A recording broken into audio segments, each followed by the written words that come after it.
You're all set. Okay, Okay. And I'm assuming that if there were other people Yeah, it would show them. in the watching meeting. or whatever, it would show them and, They okay, would be, on the show them participants. Do you have to let them in, Mark? what's that? Do you have to let them in? I do, they show up in a waiting room, so. Okay. But they're very obvious, I would definitely know. Okay. Well, in that case, yeah, let's just get to it. Should we go section by section? so what I'd like to do is start with, what are we trying to do tonight? What are we trying to accomplish?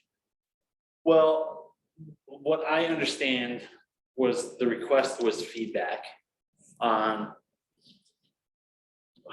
primarily the process and the current site plan review law that has been incorporated into zoning, draft zoning, which I would say additional sections have already have been added to that in the draft.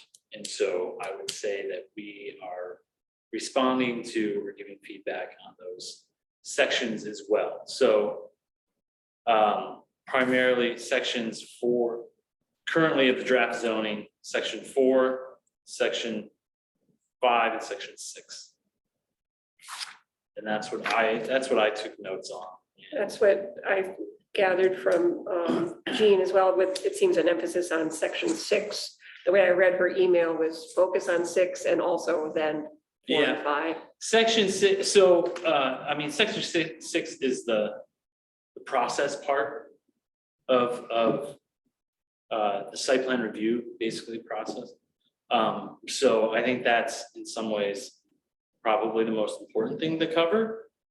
A couple of the other sections, which if you haven't read the whole draft, I highly suggest it because it puts a lot of more review and responsibilities on the review board than we have had in the past. And so I guess we could start with a broad brush strokes as far as feelings about sections in general or whatever, and then get into the nitty gritty. I People want. found myself still not quite understanding. I agree with those people who said, it's a big, long, complex thing, and keeping track of it all is tough in my head as well, even though I'm familiar with content. What I'm trying to get a handle on is, okay, so the review board existed, no zoning. And it became clear that we had very limited authority as far as I was concerned. We could chat with them and say, we'd like you to do more of this, so us a plan for doing better protection of the trees and street, but we didn't have any teeth. We basically couldn't say no. So I found myself thinking, this is kind of silly. It doesn't make much sense to me. If the person, the developer is grateful for our input and wants to do it, good, but we really didn't have much teeth. What I'm not understanding is with zoning adopted, let's presume something like what we see before us is adopted. What then really is our role? So somebody proposes a particular thing and it's allowed in the zoning by, that's a use that can be put there, and they're obeying things that are actually set out specifically in the law, the zoning law. But there's concern about the site itself, right? We're aware that there's particularly good habitat at the far end of that property, and we're aware that there are concerns that are among the criteria we're supposed to evaluate. So then what's our role and power? I say to you, developer, there's a really sensitive resource down there we'd like you to think more about. We're concerned about ingress, egress, whatever it is. And they come back and maybe do a little something and maybe say, this is how we want to use this site, what do we do? What is our role? You following me? Do you have a comment, Bruce? Yeah, I was gonna say that site plan review gave us the ability to suggest Exactly. what they should do. Right. Where zoning will give us the ability to say, really can't do this there. You have other places you could do it. I believe this is what's gonna go. So we would suggest that you can't do it there, but you could do it here, here, or here, On the site, you on mean? the site. That's what I'm thinking. So you think? through Especially zoning- if there's a part in the zoning law that would state, well, there are sections in there that say, you know, we would like you to stay away from the best agricultural soil. Don't build like right on top of the road if you have the ability to. Don't build in a high spot where it's gonna block view shed, or particulars like that are what it's gonna be. I believe, Tim will tell you, I think more, In the in the zoning. zoning, which will have teeth, where site plan was more or less, we give you the option. I don't know. I don't think so. Much of the wording that I read was still very strong suggestions. Vague, vague guidelines that we can use to try and guide how it's done. So in my experience, in a lot of other municipalities, you don't have teeth per se. If you are gonna deny somebody site plan review, there has to be a good reason. They're flat out ignoring you, ignoring your suggestions, not doing what is being asked of them.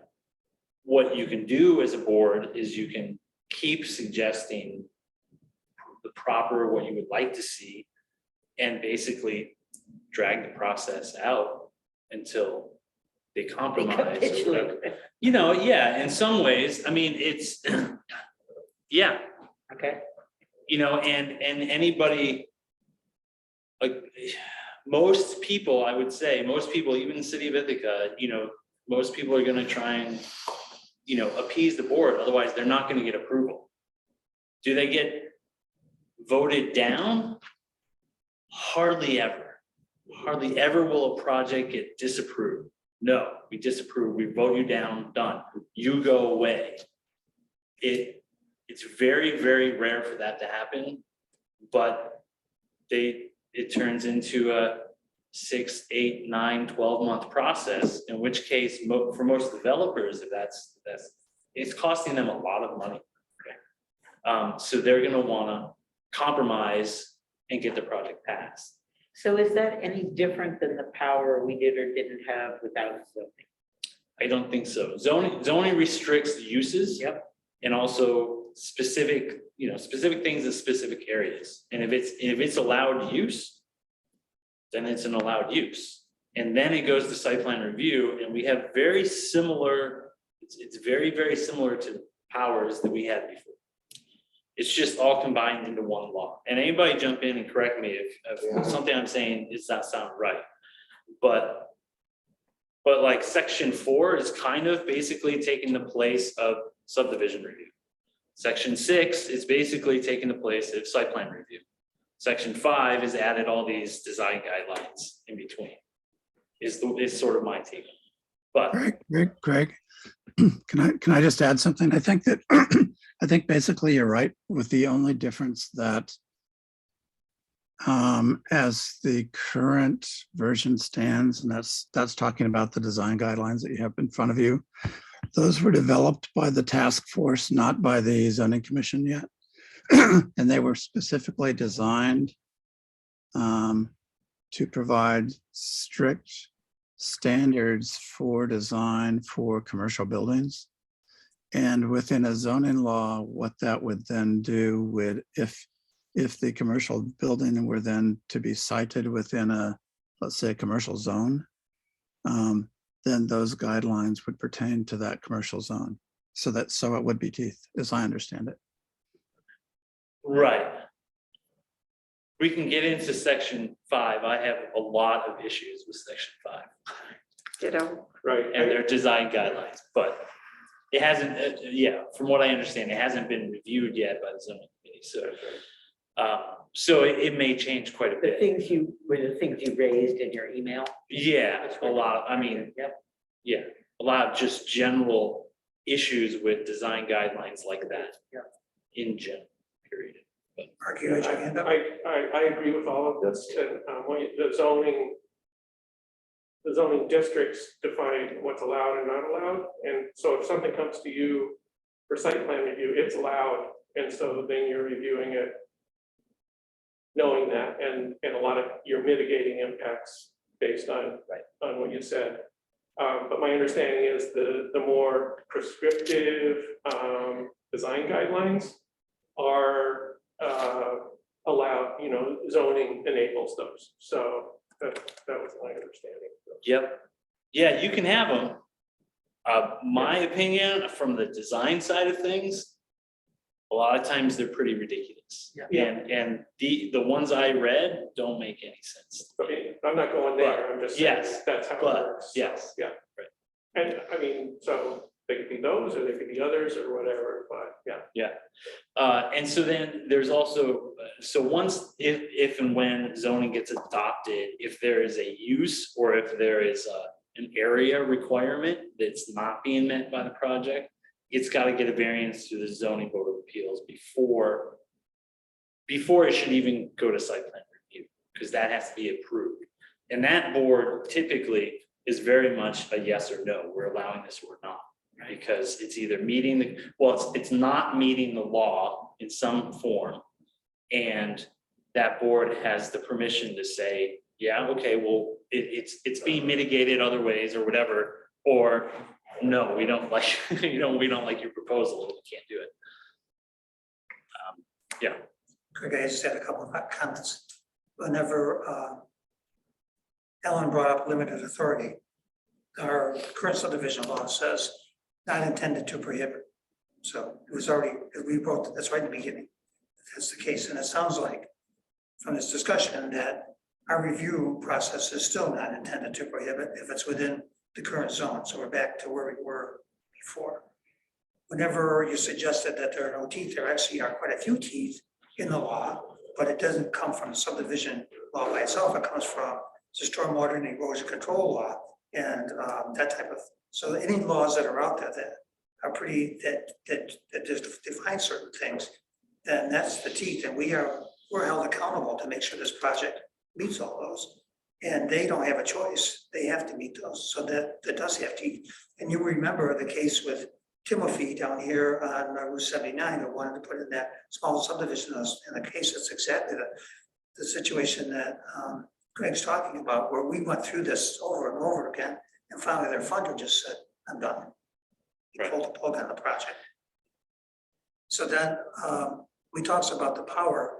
Our power comes from objective information, and so whenever we look at any of these scenic resources, ag resources, those type of things, if they're not defined in some way, then we're just shooting from our hip. And Ellen and I were having a discussion about my scenic view is to watch solar panels and windmills. And I can tell you there's probably people on this board or definitely people in the public that would have exactly the opposite point of view. So what is a scenic view? We have to have some definition. If we're just left with what's currently there, we're going nowhere. Might as well not even put it in. So I think there has to be a bunch of work done on that. And I think that the point that Craig was making about having the capability to disapprove the project, even though it's really hard to do within the zoning law, it does exist. And so that is a big club, and there's a reason to bring people to the table. And just to jump on something that Don said, that I think it's also some of our teeth is in making sure that everybody that has a vested interest, so other agencies, boards, whatever, like DOT or county health or whoever weighs in on the project, because they often have a lot more leverage as far as denying something. They have to, because the project usually has to get a permit of some sort, whether it be a septic permit or well, or highway permit, or, you know, something along those lines. And so making sure that those people are happy, or agencies are approving it, gives us a little more leverage as well. So DC. when we read some of these standards, no heat shall be produced that is perceptible beyond the boundaries of the lot from which the heat is emanating. I just picked that at random. Then what the, Our job is going to be to say, are they meeting that or not? We, the review board, will be trying to answer that question. beyond the what is emanating, I didn't, the Heat. heat, Yeah, I mean, if it seems like a pertinent subject for that Right. proposal or development, then they have to give us the information. We're not necessarily responsible in finding out the answer. They have to prove to us that it's fine. And I think that's the case for a lot of things. Noise is another one, you know, and so a lot of times we're gonna be asking them for information, proving that what they're saying is true, or it's not harmful to the neighbors, the surrounding properties, things like that. I feel like some of that kind of came up at the cell tower. And, you know, and some of the proof we didn't really understand. So obviously we need to get the help from a professional or somebody else, you know, saying, yeah, that meets the requirements, whatever they are. So when it says the proposed use shall safeguard the values of surrounding properties from noise, glare, unsightliness, or other objectionable features, and will not have an adverse impact on adjacent properties. That's pretty big and broad, Yep. right? And they, And vague. Yep. You're saying they're not standards there. I don't know that I want to be sitting around a table trying to, I don't even know exactly what I would ask the applicant. I agree with that concept, you know, I would like neighbors not to be negatively impacted by whatever the use is. I don't quite get. I think it helps me a lot to have heard that section 5 particularly, or article 5, was taken entirely from the task force and not reviewed yet by the zoning. Because that's the most problematic of the three This was main in 4. articles. Oh, this isn't 4.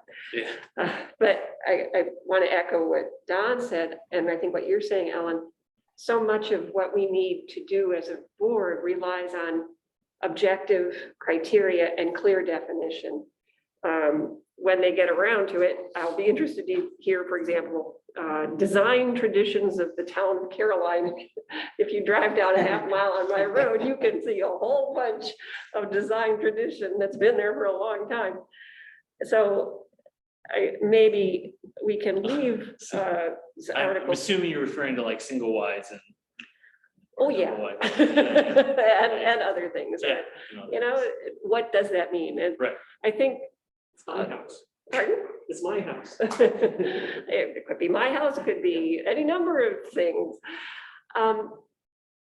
And I think that a lot of what we need to be able to do as a board relies on clear definition, because so much of what's in this drafted law comes down to aesthetics, at least in Article 5, and subjective, so currently subjective evaluation compared to where we were, or we currently are with our subdivision, or with our review laws that have, I think, quite clear criteria for objective decision-making.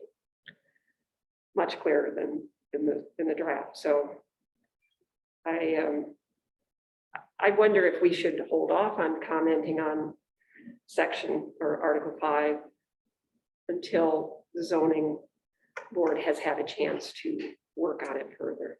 Not that you shouldn't comment, I mean, as a person, for sure. But yeah, Oh, but as yeah, a yeah, review of board. course. Yes. I think they're asking us to comment, and we could be as broad in our comment, which is with the comment, the remark that you made, as we're looking for some specificity and some objectivity here. Yeah, I have a whole bunch of comments, but I didn't realize that it hadn't been vetted yet by the zoning commission. But at the same time, some of the specificity is is the issue I have with it. Like they're saying, oh, we prefer to see vinyl siding. Right. What? Like being specific like that, that's where I actually see the problem. Mhm. No, actually, I'd like to see the opposite. I Yeah. would not like to see. But the vinyl fact that siding. they're putting something in, at least that gives us something to talk about. It's true.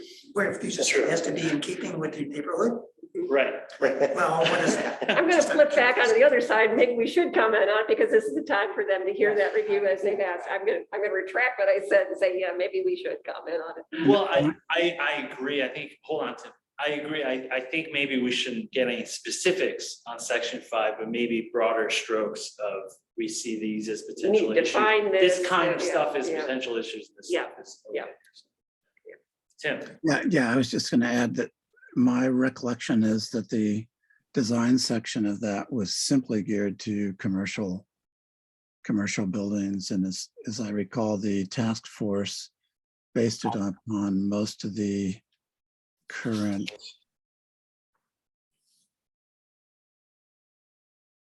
You went away, Uh-oh. Tim. you went away. We can't hear you. Sorry.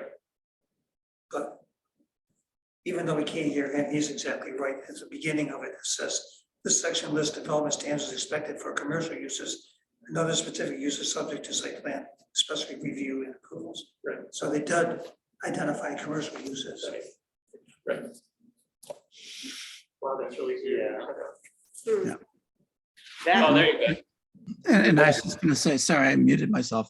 I was just gonna say what the task force did was literally go around the town and catalog public commercial structures such as the Brookton's Market, the old livery, Danby Mini Mart, et cetera. And interestingly enough, very across the board, they share very similar characteristics in terms of porches and portals and that sort of thing. But that's just a context, if that's at all helpful. Okay.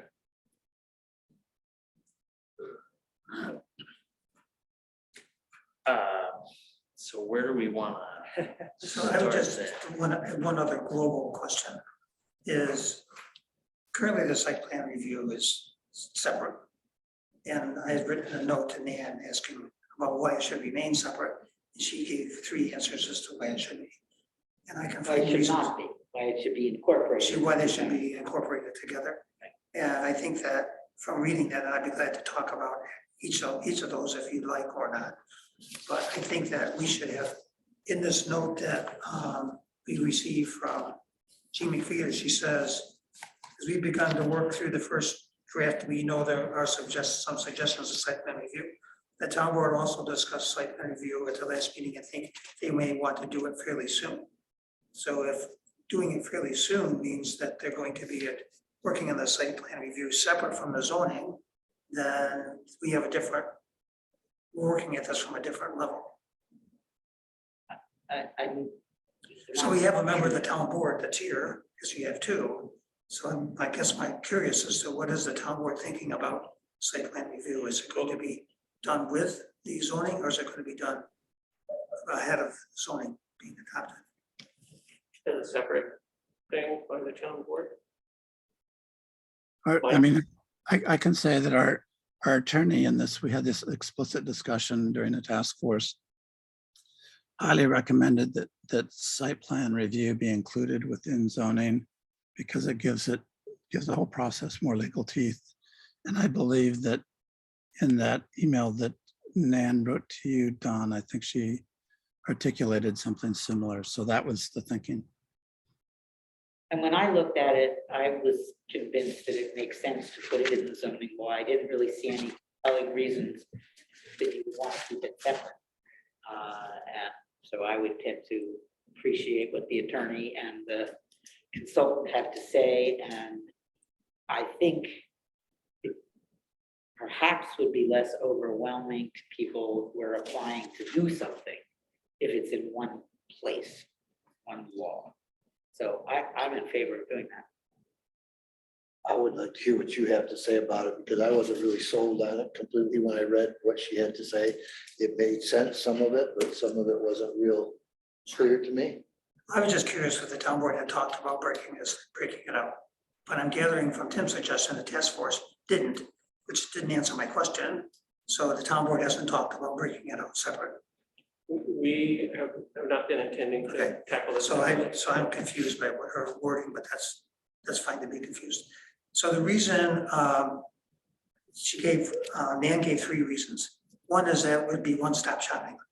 I have to say, 137-page document is not what I would call shopping. I would say it's really onerous for anybody to walk through. So I'm not sure that it does that. I think that's really, You mean having it 2 different laws would be less onerous? if you're just going for site plan review, or if you're going through the site plan review process is what you would have to go through with zoning, then you can find out what the process is to go through. And that's, I think, what section Article 6 is about, is the process. Not trying to articulate all the different design specs and so on in the site plan review, because that's part of zoning and that's where they come into play. So I would just say that one-stop shopping doesn't really pile for me, saying that's the case. So then she says that the zoning law cannot be written so that the process, applicability, exemptions and standards cannot carry over and of course be extended into the new zoning restrictions. So I think that a site plan review law can be written, and she actually says that it can be written, although it's not a recommendation, that they be separate. And the main reason for them being separate is that we currently have a moratorium on all development until we have zoning, or until some point in time. We don't know when that point in time is going to be, because there's a certain element within the town that don't want zoning adopted. And they will keep throwing things into the monkey wrench, into the works as long as possible. So we'll continue to have a moratorium for as long as possible, or as long as we can keep it up. And I'm not sure that's in our best interest. If you did have an updated site plan review law, you could lift a moratorium on what you have. It doesn't deal with the zoning issue, but that allows the zoning issue to take place.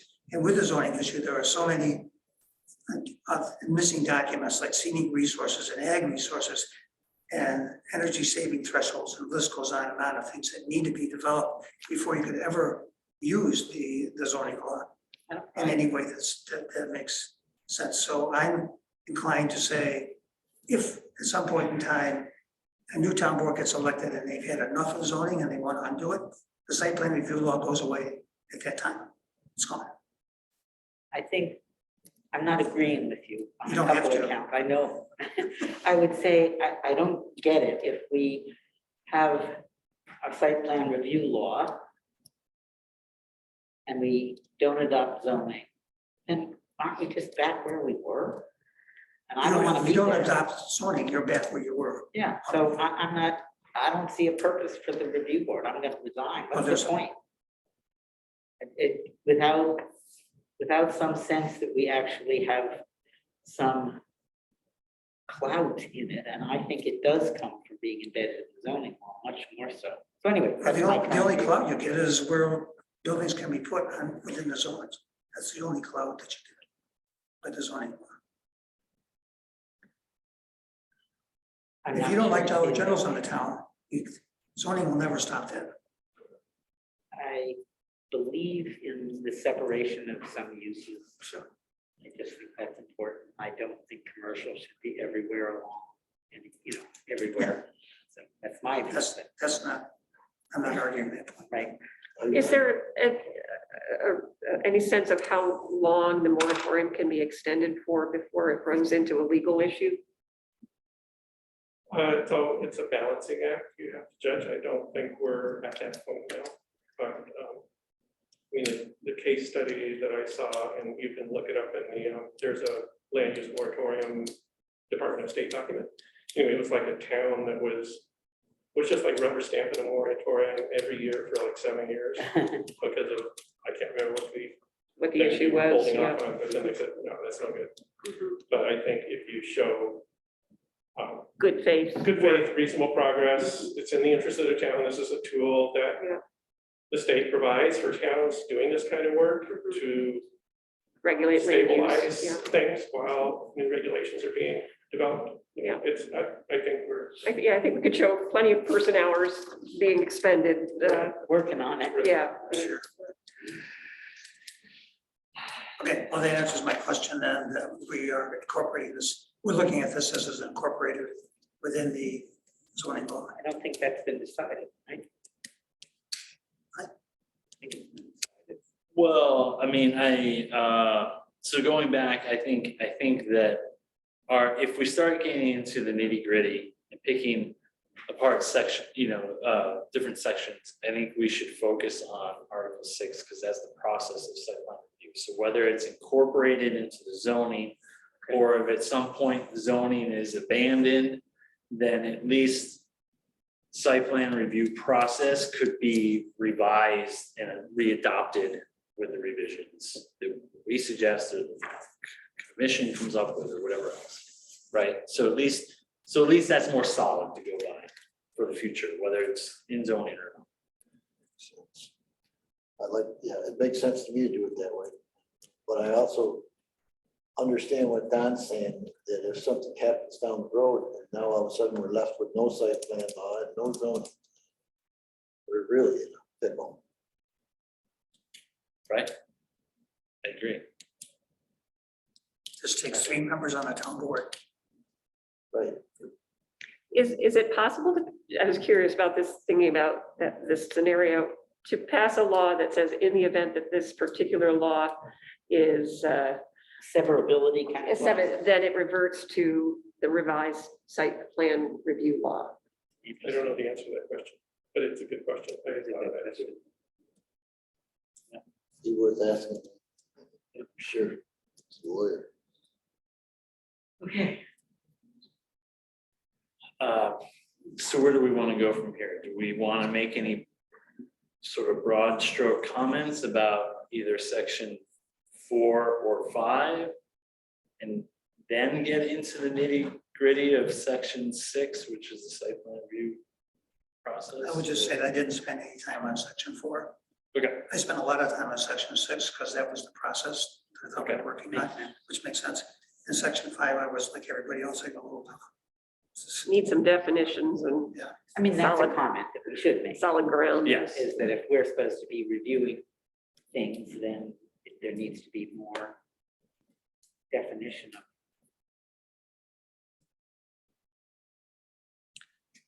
But I don't know that how doable that is. How do you define whether you're having an impact on a neighbor? You know, you can do a decibel level at the Yeah, thing and. they have meters that read decibel levels, And you and can have time. there's standard ambient decibel levels, especially like along certain roadways and stuff. You can measure them, and then, I mean, I had to do it for a project where we're moving a commercial in Kodama. We're moving in Kodama. It was a question of, are you gonna be able to hear it? What's the normal levels? So there's, and that's what we presented. We said, well, this is the normal sound of the traffic, it's at this level. This is the sound of certain machinery that's the loudest piece of machinery. And that's at this level at the property line. You give that information, and that planning board, they seem content with that. So it's like, in my experience at least, that's the kind of thing that, the board asks for. You present it the best you can because there's engineers or architects or whoever on staff doing the design. And then the board says, okay, that sounds reasonable, or give me more information.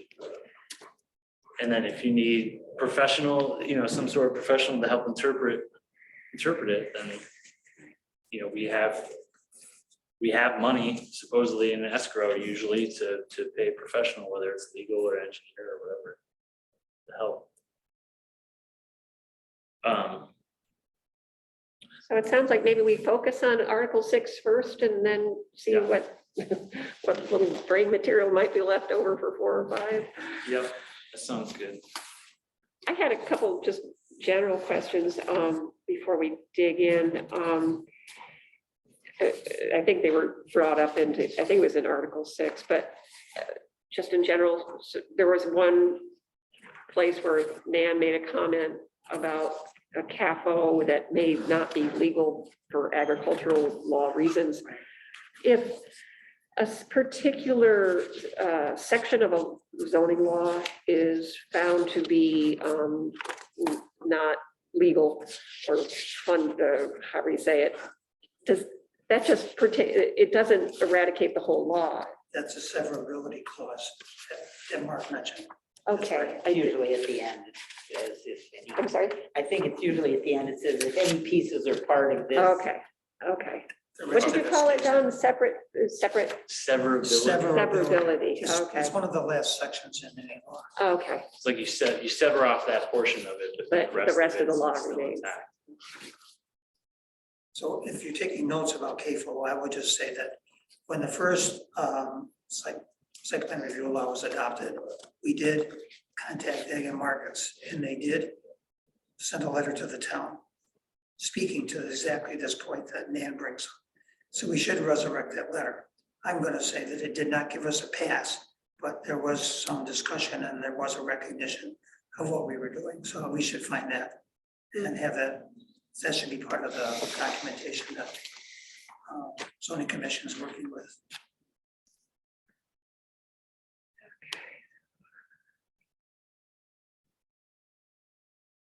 So that would been, that way we would have received that the year that the law was adopted. Because it was one of the, I think the county's 239 review or something brought it up and we went through that process.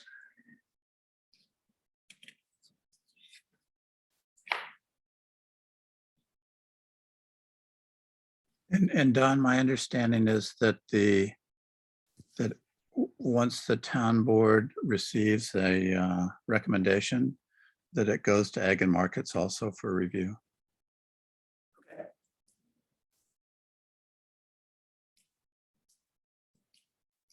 CAFOs are pretty heavily regulated by the state. Right. That's, yeah, I mean, and so that's the thing, is that some things that we, you know, are required to review, we, even though we may be the lead agency, there is a lot of support from different state, county agencies that are gonna regulate on it, just because they have to. And so we would probably lean a lot. We haven't so far, but we would lean a lot on that for approval projects.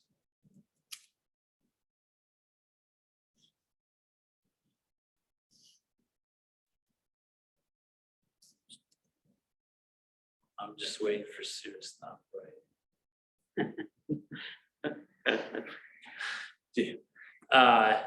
Is there, so I've got one thing just sort of in the initial description, and then I figured we just go through it section by section. 6.1, 6.2, blah, blah, blah. I just wanted to point out, like, so this process, this draft is also included an abbreviated site plan review in our responsibilities. I don't always see the point of abbreviated site plan review. You tend to ask the exact same questions that you do for a full site plan review, except that this makes it happen within, I think, one meeting. With that said, a lot of other municipalities, for abbreviated site plan review, a lot of other municipalities just rely on staff doing it. Because they tend to be projects or requirements that are pretty minimal, or you're just like checking boxes to make sure that they've met whatever they need to meet. And so they're often done on a staff level. Like the code enforcement officer would do it, or? Like the planning department. So We have- so often there's either a zoning commissioner or a zoning person. If it's separate from the code enforcement officer, or it's somebody on planning staff, if they have a planning department. I know we have none of these so far, except that, or we don't even have a code officer. But if zoning were to be, were to be adopted, there needs to be staff of some sort. And so I would assume it would be that staff person. I was just saying that abbreviated site plan review in a lot of other municipalities is handled on staff level because it is abbreviated. It's sort of just checking boxes. Yeah. So that would be my suggestion, because if this does get implemented, especially with all the rest of the zoning, we're gonna have pretty full meetings every month. And a lot of them. And a lot of them. I would echo your thoughts about the abbreviated. It just seemed like those checking boxes, you just have to supply this information, and if it's supplied, then you're done. Right. Maybe it's a decision to be made. So that Although- sounds like a recommendation perhaps for us to make to the, Not well, it would be a recommendation. It wouldn't necessarily change what's in here. It would just say, well, it would, because it would no longer be assigned. it would be Yeah, a- it wouldn't be assigned to us, it would, Yeah, or whatever. Okay, again, But I'm it's- confused. If I read abbreviated site plan criteria, it shall be cited to preserve significant natural, ecological, culture, and historical features to the maximum extent possible. Is that a box to be checked? That's an aspiration. So, That's not a box to be checked. exactly, It's very so vague. it's maybe a vague box, but, the location of the building envelope such that blah, blah, blah is mitigated to the extent possible. So this is not, I don't understand. You're looking at the first draft. Yes. the one that Nan, So- or that, You see where I am? I think Nan had commented on, the one that Jean sent via email. Section 6.1. Last Friday. 6.1. 6.1G, I'm on page 76. Abbreviated site plan review board action. It's the last draft, 1228, but there are comments from Nan. And the criteria under D4. There are things that are supposed to be evaluated. What page are you on? Right. On my page, it's 77 now.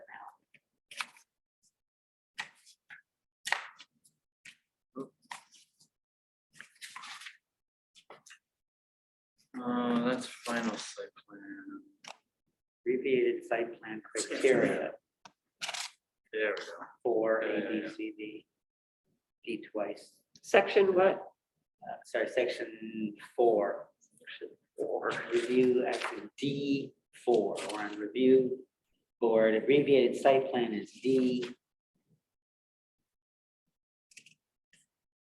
6.4. You're talking about 6.4. If you want to just go through, I just didn't want to breeze through and say abbreviated site plan should be held differently because I don't quite get it.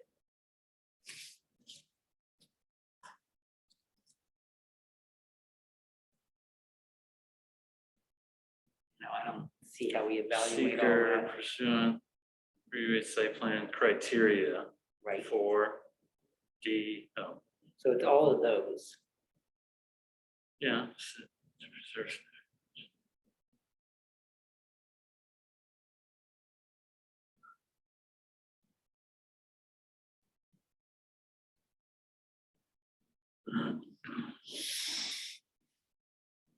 So I think the point we're making is rather than trying to dissect all the wording in here, what's covered, that this should be written in a way that staff could handle it as opposed to a review board. Because the idea behind these on this, the chart that has the different type of uses in the different zones, they identify abbreviated site plan review because they don't expect it to be like here, accessory apartments and accessory structures. Yep. So it's really not a big deal. Yeah. So I think that this should be written in a way that somebody could check boxes. Right, so I mean, even for full site plan review, as far as there being, to preserve significant natural, ecological, cultural, and historical features on the site. Well, there either needs to be some sort of map indicating, ecological, cultural, or Right. historic features Right. throughout the town, or something, some criteria for us to go by. And at that point, at that point, it should be, is this building being placed on any of these? No, check. Is it being, maybe it impacts projects, natural resources? I mean, there's already natural resources maps. So there's unique natural areas Well, that there's the. That's have pretty been minor. identified Yeah, by right. Environmental Management Council. But I think those are the only ones and those natural areas do not have any legal authority. But outside of stream buffers and flood mapped That's floodplains easy. to avoid check, But B, the location envelops the air pollution, water surfaces avoided or mitigated. I don't know. And that's You're in section what? 6. I mean, if they're, 6.4, thank you. Anyway, yeah, I'm in favor of the idea that there are things that we think are minimal enough that they don't require this kind of, that we're going to assume that it meets these criteria. Unless there's a mapped resource or something. So I think that makes some sense to me, but we can't, in one meeting, I'm not going to be comfortable saying that all these criteria are met. I'm gonna have to review things or whatever. right. So like to Don's point, if there's gonna be an abbreviated site plan review, it should be written in a way that you can check boxes, Exactly. whether it's us or whether it's staff, but it should be simple enough to Yeah. go through, check, Yeah. check, check. That's the only way we're gonna do it in one meeting. Yeah. In which case, if it is that easy, it should probably be done, assuming there's a staff person. It should be done by somebody that's on staff that can go, okay, yep, they do that, yep, meets that. And meets that, refer meets to that. us if they need to. If they're having an issue for some reason, if the staff. Right, and if it's, something comes up, then, so in a lot of other municipalities, something comes up, they'll go, oh, yeah, I'm gonna have to kick this to the board. And so then it comes to the board, and then we discuss it. And maybe it is something simple or whatever, and we can improve it, but if there's gonna be an abbreviated, then It should be abbreviated. Yeah. it should be that simple. If we are in 6.4, there's just a few areas where I think definitions are needed, Well, yeah, there's a lot of things. but I don't know if you want to start at the beginning. I'm sorry. Yeah, I don't know whether, because we. No, yeah, it's partly my fault, because it was abbreviated site plan review, it was mentioned in the introduction. And so that's why I Yeah. wanted to bring it up Yeah. before going through the other sections, but you're right, there was a whole section on it, so I probably should have. All right, here we go. Where are we?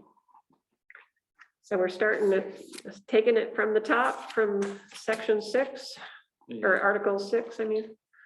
Yes. So any comments on 6.1? Intent and purpose?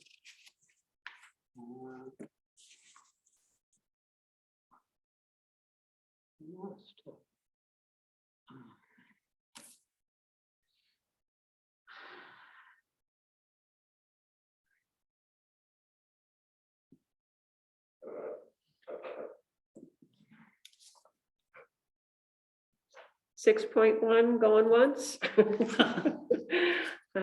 Okay, looks like no comment. Again, these are not things that. These are aspirational, vague things, right? Yeah. Yeah. Intent and purposes, yeah. Some are more specific than others. Yeah. So they're supposed to, what's the relevance of these? They're not our criteria, they're just kind of setting the stage. Oh, there's that phrase again, design traditions of the town of Caroline.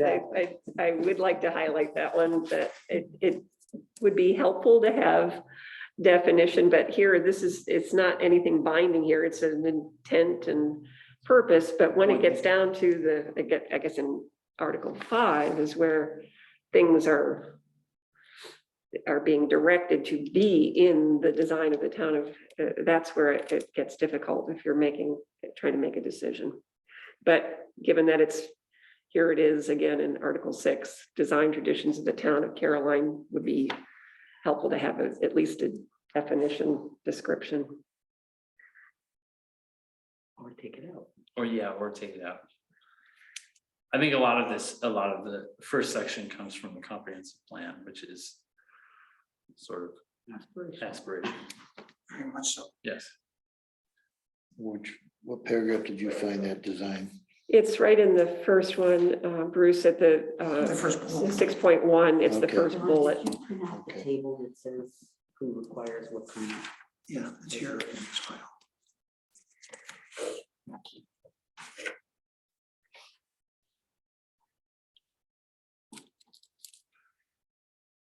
So maybe move on to 6.2.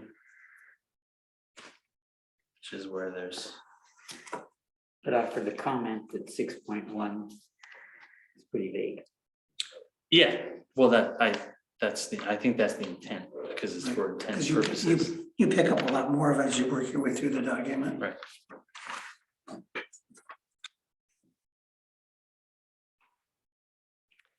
We're on this, go ahead, Don. 6.2. Mhm. Yeah, So I like the fact that they put exemptions in. I remember when we put this law together, the site plan review law, we specifically did not put exemptions in. We only put what was covered. So if it wasn't covered, then it was exempt. But I think as we read through this whole thing, I think it's good just to be clear that what is exempt. So I think that's a good move. The other major change that they have is the reduction in the square footage, gross square footage for different things. Yeah, from 10,000 I to, remember when we had this discussion, we putting it together, that they always had site disturbances greater than 1 acre, which would catch just about everything. But the point was made that there are formula businesses that will go on that could have much lower much more lower square footage for their usage. But I still think it'd be hard pressed for them to ever do less than an acre to happen. So it may be more putting a signal out there with the 3,000 square foot, that this is what we want to regulate, as opposed to catching anything more than we were before. That's the point. so this is a change, if I recall correctly, from 10,000 square feet. What's instead of- 10,000? Yeah. I don't know what the number is. I don't have any trouble with this number, but it is a change.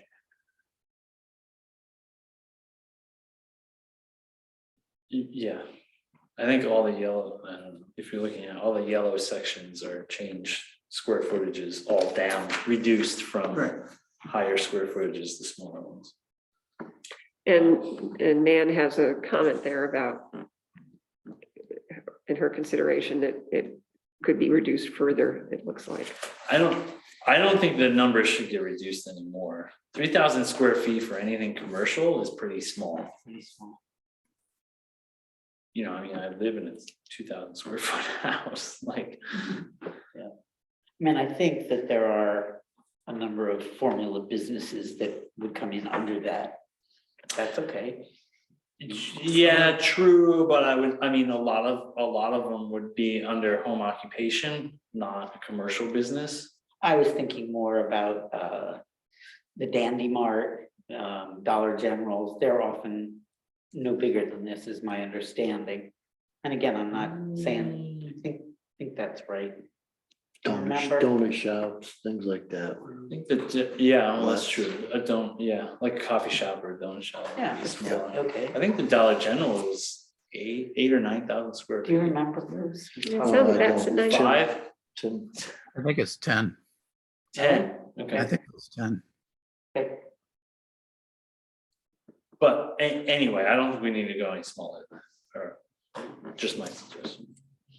Yeah, it might have been 10 and it came up to hit our radar because of that. right. Well, they hit it because it was an acre, more than an acre. Ah, right, okay. Yeah. It also hit it because their disturbed area went outside their lot, but that was a whole nother story. We never got to that. One of many issues.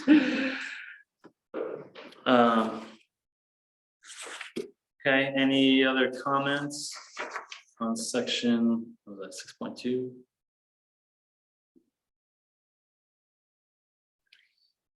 It all seemed, Okay, so no comments there, really? So Mark, when you were out, I mentioned, because you should have access to this, whenever we first adopted the site plan review law, we did have a conversation with Ag and Markets about the CAFO section. So there is a letter that we received from Ag and Markets about CAFO. So Nan refers to it in her comments that this may not be able to regulate it, include it in this law. So we decided after we received their note that we would keep it in. They were definitely aware and we caught their attention. So Ag just, Markets was aware. excuse me, Hagen Marcus was aware. Okay, So you may want to resurrect that and just supply that to Nan and the zoning commission okay. as they're considering this section. But I know that Guy also had concerns about that as Yeah. well, right? My guy was part of that process when we created it, so So, you may want to go back. so there and check should be his a file. letter somewhere from. We Ag got Markets. to receive a letter from them. Okay. Yep.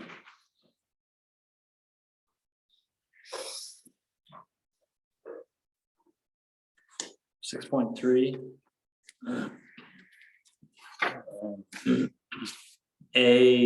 A1. I just have so it says, it's not limited to the following general considerations: location, arrangement, size, massing, design, aesthetics, architectural features, and general site compatibility of the buildings, lightings, and signs. I don't really see. I generally, I have a issue with us having control over aesthetics and architectural features, and to a certain extent massing. What is massing actually? Massing would be how it's proportioned, Okay. whether, if you could have 10,000 square feet that's tall and skinny, Okay. you could have it short and long. Okay. You could have a section on the front, or like 3 towers or a castle, or, like it can take lots of different forms. Okay. And I don't see why we necessarily have any say over that personally. But if it's in the design standards, section 5, article 5, then we do. Yeah, well, This goes back to section. I 5. would, yeah, I I would, mean, that's where it comes from. I would scratch off half of section 5. And then you From can the scratch get-go. off some of this. Yeah. Exactly, yeah. So, so I guess I would say after, you can probably unplug me if you need now. No, I don't, I'm fine now. I just wonder if there was extra points. If, We just have to end the meeting. okay, I'll keep it. I don't have this. So short of going back, and I'm happy to comment on section 5 altogether, but just as far as this site plan review, I would scratch out number 1, massing, design, aesthetics, and architectural features. I think location, arrangement, and size, certainly, because it can affect a lot of things harmfully, potentially.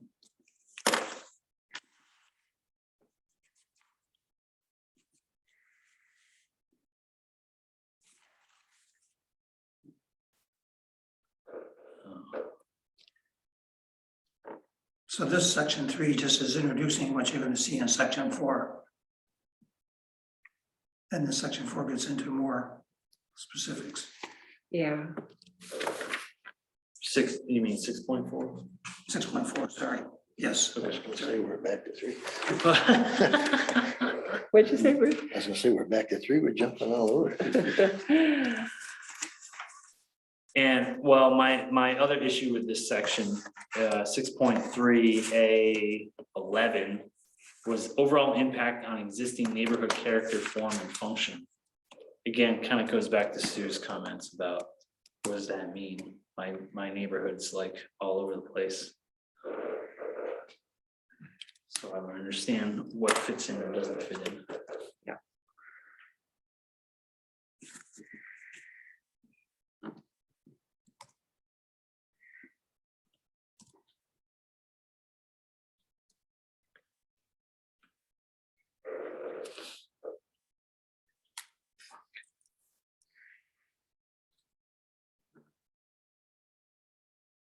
Other,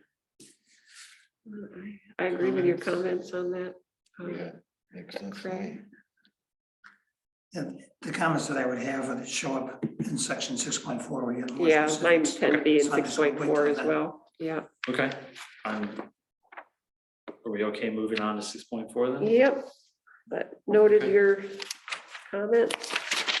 If you look at 18 under that section, 6.4, Bruce? yeah, no, 6.3, 3, okay. Impact on plant and animal resources. look under 18, yeah. Unique interest, critical environmental areas. For special concern, a species of greatest conservation need. Who tells us what? I think those are actually defined. Okay, Yeah. Being capitalized, I would assume that that was I think defined. there is something. okay. Yeah, it's in some section. I think in Probably definitions, definition I think common birds and steep decline, for example, is defined. I think they're all referred to. If they're Yeah. not, they need to be. Yep, I'm pretty sure they are. Should know. We can- Yeah, I would think it would say something a little different than like maybe, As per, yeah. yeah, Yeah. Well, as- I think in general definitions are, See what's- they're a critical part of any law and assume they're there. Look it up, But we can check. there's sometimes where it's lacking in the current draft, so. the Okay. Species of greatest concern, conservation need, let's just see if that's in there. I'm checking. How's that? I think it might be actually, now you say that. All the way to the bottom. Yep, it's down there. It even has an acronym. SGCN. It's in definitions. Yeah, Okay, Great. All right, so section 6.4. Sure. let me go back up. You got any issues at the beginning there, Don? 6.4. So working our way through 6.4. 6.4A. All right. Oh, thank you, Mark. Man of all trades. I'm gonna get confused on A's and numbers and B's. Yeah, a little bit. But so A, yeah. So water quality, yeah, A, thank you. Oh, that's, now we can never end the meeting. Sorry. There's always hope for a thunderstorm. Over there. Yep, right in there, blink. Thank you. In water quality, I would just like a definition. A lot of these are just what are bioengineering techniques. I'm just not sure what that means or provide an example. And section B, dark sky compliant needs a definition. I'm sure it means something specific, but I don't think that might. be There's a definitions. rating, a certification, dark sky compliant, as far as Okay. lighting is concerned. Okay. yeah. I would think. It's kind of like Energy Star or whatever you can actually get. Cool, I didn't know that, but I think it'd be helpful to have it in the definitions for those of us who are Yep. familiar with it. I'd love to have it in the law.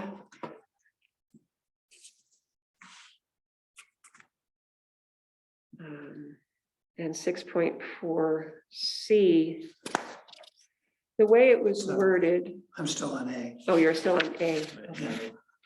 Okay, So I'll just go with number 7, transportation. There's a subsection F. And it says development should not result in significant decrease in quality or lifetime of the road, increase negative impacts on the safety of all users of the road. So there's one local law that the town already has, which I think is referred to up here, local law number 2 of 1996, which talks about that safety issue. But as far as the significant decrease in the quality or lifetime of the road, there's a whole bunch of engineering work about equivalent axle loads. Easels is what it is. And there's a bunch of work that was done by the town, although it never adopted it into a law. But there is an objective way to determine the impact of a development on the life of the road. And of course, our local roads can supply a ton of information on that, so we don't have to engineer it or create it ourselves. But that gives us some objective information. yeah, So if we're great. gonna decrease the lifetime of the road by 10% by this project, then we may want to consider having them invest in improving the road, Right, because that's not in our normal schedule. great, But this would only apply to town roads. Right. right. But- Not, well. Because the state's gonna have its own problems and the county has its own. right, yeah. But we can always bring it to their attention, Right. or, Of I course. mean, they're gonna have to, they'll have to go through their DOT anyway. Whether county or. So I would just say that there's information out there that would make this more objective and less subjective. And did you say it was a Cornell, Cornell Local Roads, That's advice. Cornell local roads? But that's a department. and they can provide information about the amount of weight on an axle and how it impacts the life of a road, especially town roads, which don't have, which are not engineered in general. They're just roads by use. So perhaps it could be, the reference to that could be included even in the, Something like that. I Yeah. think somebody should spend a little time with it.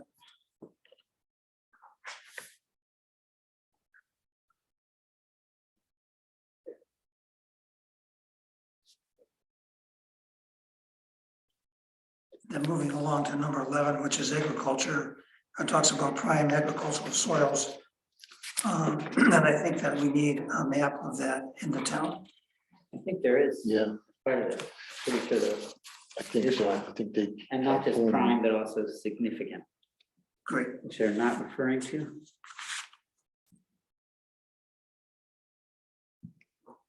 Right, but they haven't gone Prime through has this a yet. statewide importance, yeah, Yeah, so there aren't, those maps exist. And they probably are even here, I don't know. but they haven't gone through this section yet, so maybe, so there should be a No, reference. This section, 6, no, they haven't. They haven't gone through it. so. So maybe there should be a reference to To what, access maps, to the maps, wherever. sure. And being, Is the map included in the overlay or in one of the maps at the end? Is I that thought so, but I don't know, do you know, Bruce? to the specific map? I believe when we last talked about it, that we were leaving out that one, we were doing. I'm not positive that, I believe there are maps, but whether Tim might Tim, remember, do you remember? whether we incorporate. Bruce, aren't those maps in the comp plan? And don't I remember that the zoning commission talked about referencing what was in the comp plan without duplicating it? It might have been something like that. I remember that it came up. Okay. I know one of the things Where is, are you? Go ahead. 11, 6.411, A11, Page 63 on my draft. 67 on my draft. Oh dear, I hate that. 66 on mine. In that vicinity. I think one of the things that somebody should spend a little more time with agriculture. And I know that there is an ag committee, which I happen to be on. But there are soils and there are land within the town of Caroline that produce pretty good food that are not gonna show up on that state map. Because the state map is going by other criteria other than what's being produced on that land. And so I think that we could do ourselves, if we're trying to protect farming and our food supply in the town, we should spend a little more time on that map and identifying what's in that map. And not just take something that's spoon-fed from the state. I mean, there are certainly land use maps that at the county level that you could use to see what's in active agriculture, if that's what you're saying.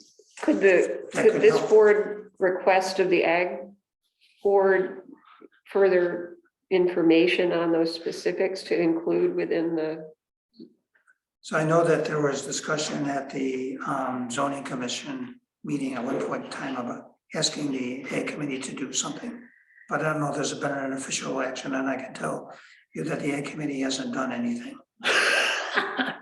nice job, Don. Well, I know Bill does have Yeah, you're only maps one of two people. because he showed them to us before. So the maps are available, I'm sure, someplace. I would hope that we won't just overlook this and just rubber stamp it. If this is really one of the goals of our comprehensive plan, then I think we should spend some time on it. No, I think, yeah, it would be great to have all this information in, like, all the resources by which we are comparing site plan review stuff, all of those resources at our fingertips in one location, whether they be maps or sound or whatever criteria. Yeah. And also available for The the applicant. applicants, so we can say, well, go look at it here and you tell us, or you overlay Exactly. with whatever. So, yes, I think I feel like that's been something that we've been in some ways fighting with in the past of, well, how do we judge this in comparison to what? And what are we comparing it to and how? And we've been trying to kind of pull that stuff out as we need it in the past, but it's just ideally would all be. in one So if we place. had a reference within the text to refer to this set of maps that presumably Yeah. would be available on the town website somewhere, Right, then, okay. So moving right along to energy use and greenhouse gas. This all sounds really great, but there's one word that really needs to be adjusted. It says a review board may require a building energy model to demonstrate optimized energy performance. So I don't get why it says may. I'm really having trouble. If we're gonna put all this language in here, all things we want, why are we saying may? Why don't we say shall? Yeah.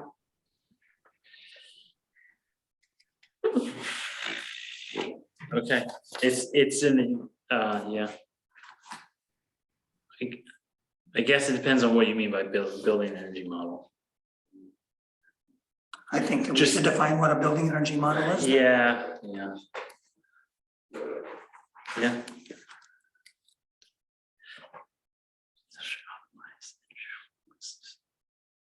And there's a lot of great things you'd like to have happen in the subsection A through H. But we need to have some objective measure. Yeah, because it's interesting. Oh, well, right. This is the section that quantifies 20% more insulation, Right. which is not insignificant, I might add. That's a decent amount. Yeah, it is. You get into ventilation and everything else when you start doing that. Well, right, well, sort of, that's air sealing more than insulation, but yes, very similar. Yeah, well, air quality, I mean, air exchange, the whole 9 yards when you start packing with insulation. But some of it's depends on what you're comparing it to. As far as the current energy code, 20% more insulation versus the current energy code. But if you're doing building energy modeling, mitigating like greenhouse gases, just having a purely electric house and not, so the energy efficiency of the house may not go up, but the fact that you're using all electric rather than propane Mhm. means your greenhouse gas production is Yep. going way down. Although some people might argue that if your electric is resistance electric baseboard and you're getting it from the grid, which is coal powered from who knows where, and you lose 60% of the efficiency from that production plant to your house, how do you compare those greenhouse gas production versus? Well, if they're getting it from NICEAG, they're not getting most of it from coal, but But Yeah, I'm just I- saying, it's no, a I- little hard to measure depending Sure. on what you're trying to compare it to. You know, so if if you we look can't at, even, so that's why we need some more specificity here. I think I guess otherwise so. it just becomes aspirational and Right. so what the hell's the point? yeah, well, Let's try to put some objective measures in here. What are you gonna say, Bruce? I was gonna say, like, under D, the owner of the development, once completed, shall conduct a third-party building commission to ensure ongoing energy efficiency, performance of building, and share these results with the town. I believe if they follow all the standards and everything's done right, isn't that just another thing that I don't know why it would have to be done? Is it, If it's an ongoing expense for the building owner to have it verified And annually or? Bruce is wondering if that's necessary.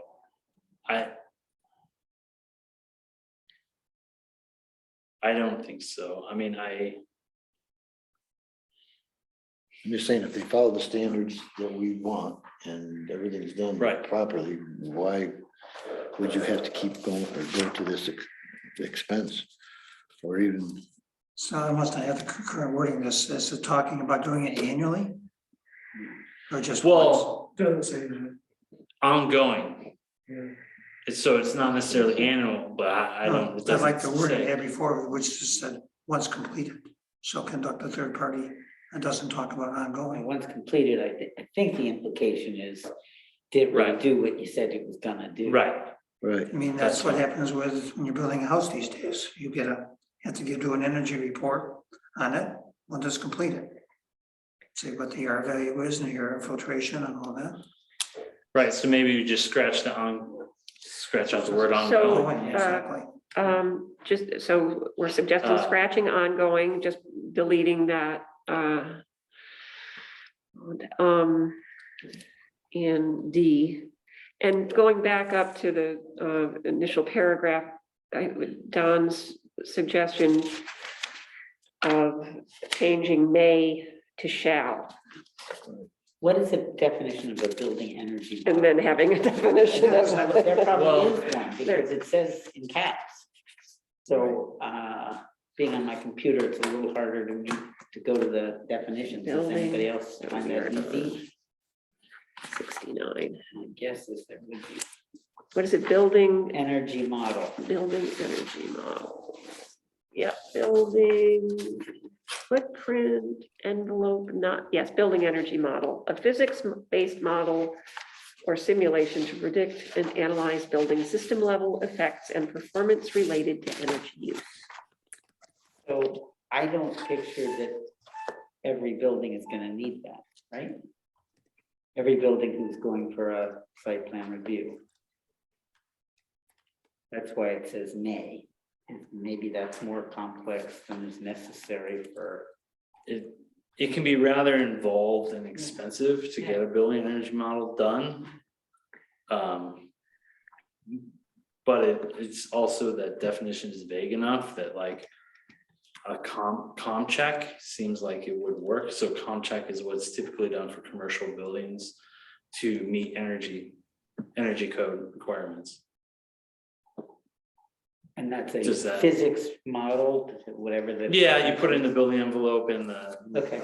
standards and the equipment that's being, and it either passes or doesn't pass. Okay, Uh, in that case, shall. It doesn't necessarily say anything about greenhouse gas emissions. It's about energy use. Right. Right. So again, it can get back to is, are you using propane for your heating and cooling, or are you using electric, heat pumps or ground source heat pumps, or I don't know. So how are we feeling about shall and may? In that sentence?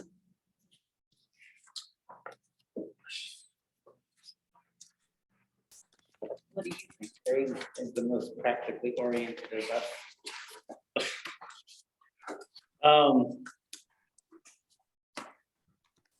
I guess I would feel better leaving it as may.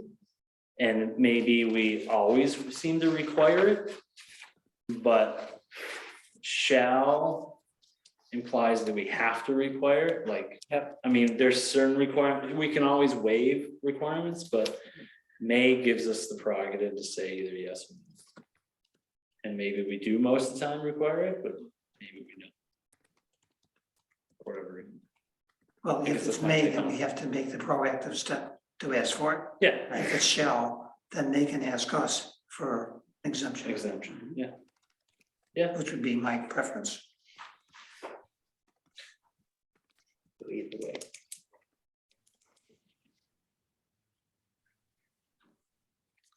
Hey, everyone, I'm sorry to interrupt. I've got an 8:30 call with Asia, so I'm gonna have to check out, but thanks so much for this detailed discussion. I think it's gonna be exceptionally helpful to the zoning commission. So it's great to see you too. Sorry to bug out. See ya. Yeah. Bye. You do.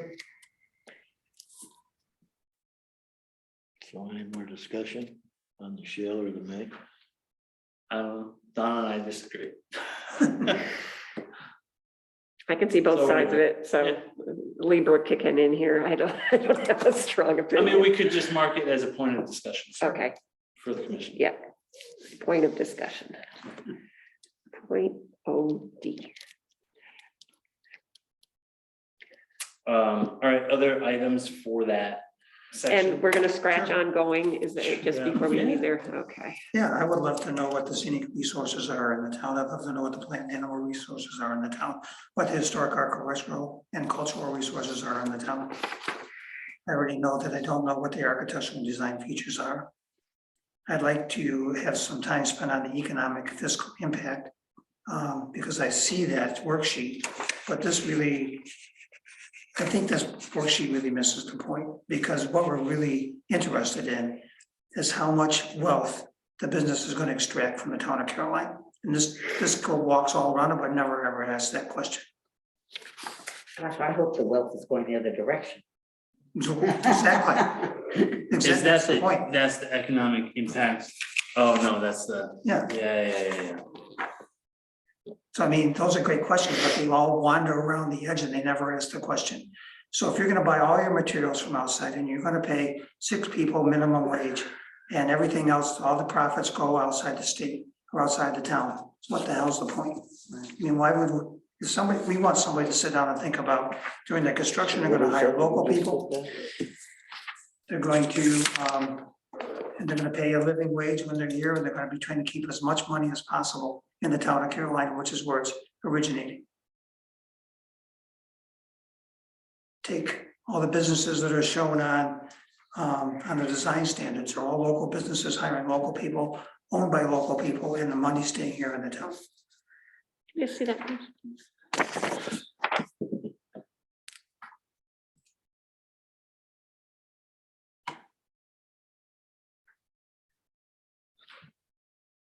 So I think we need, and I think we need information on all those, from scenic resources on down to the, Yep. down to the end, and the economic impact statement needs a lot of work to determine what our true intention is in asking that.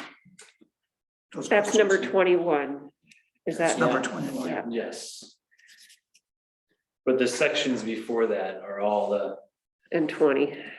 16, 17, 18, Oh, okay. 19 are all, well, I don't know about 19, but 16, 17, and 18 are all what I envisioned as either maps or something indicating what all of these resources are, so that we have something, again, to compare when going through site plan review. Your site's where? Okay, let's look.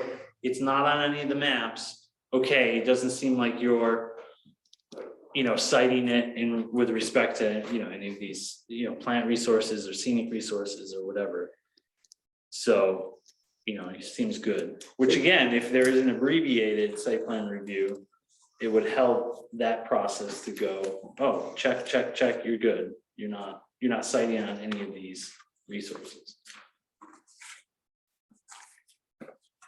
So section 16 through 18 needs maps, references, definitions.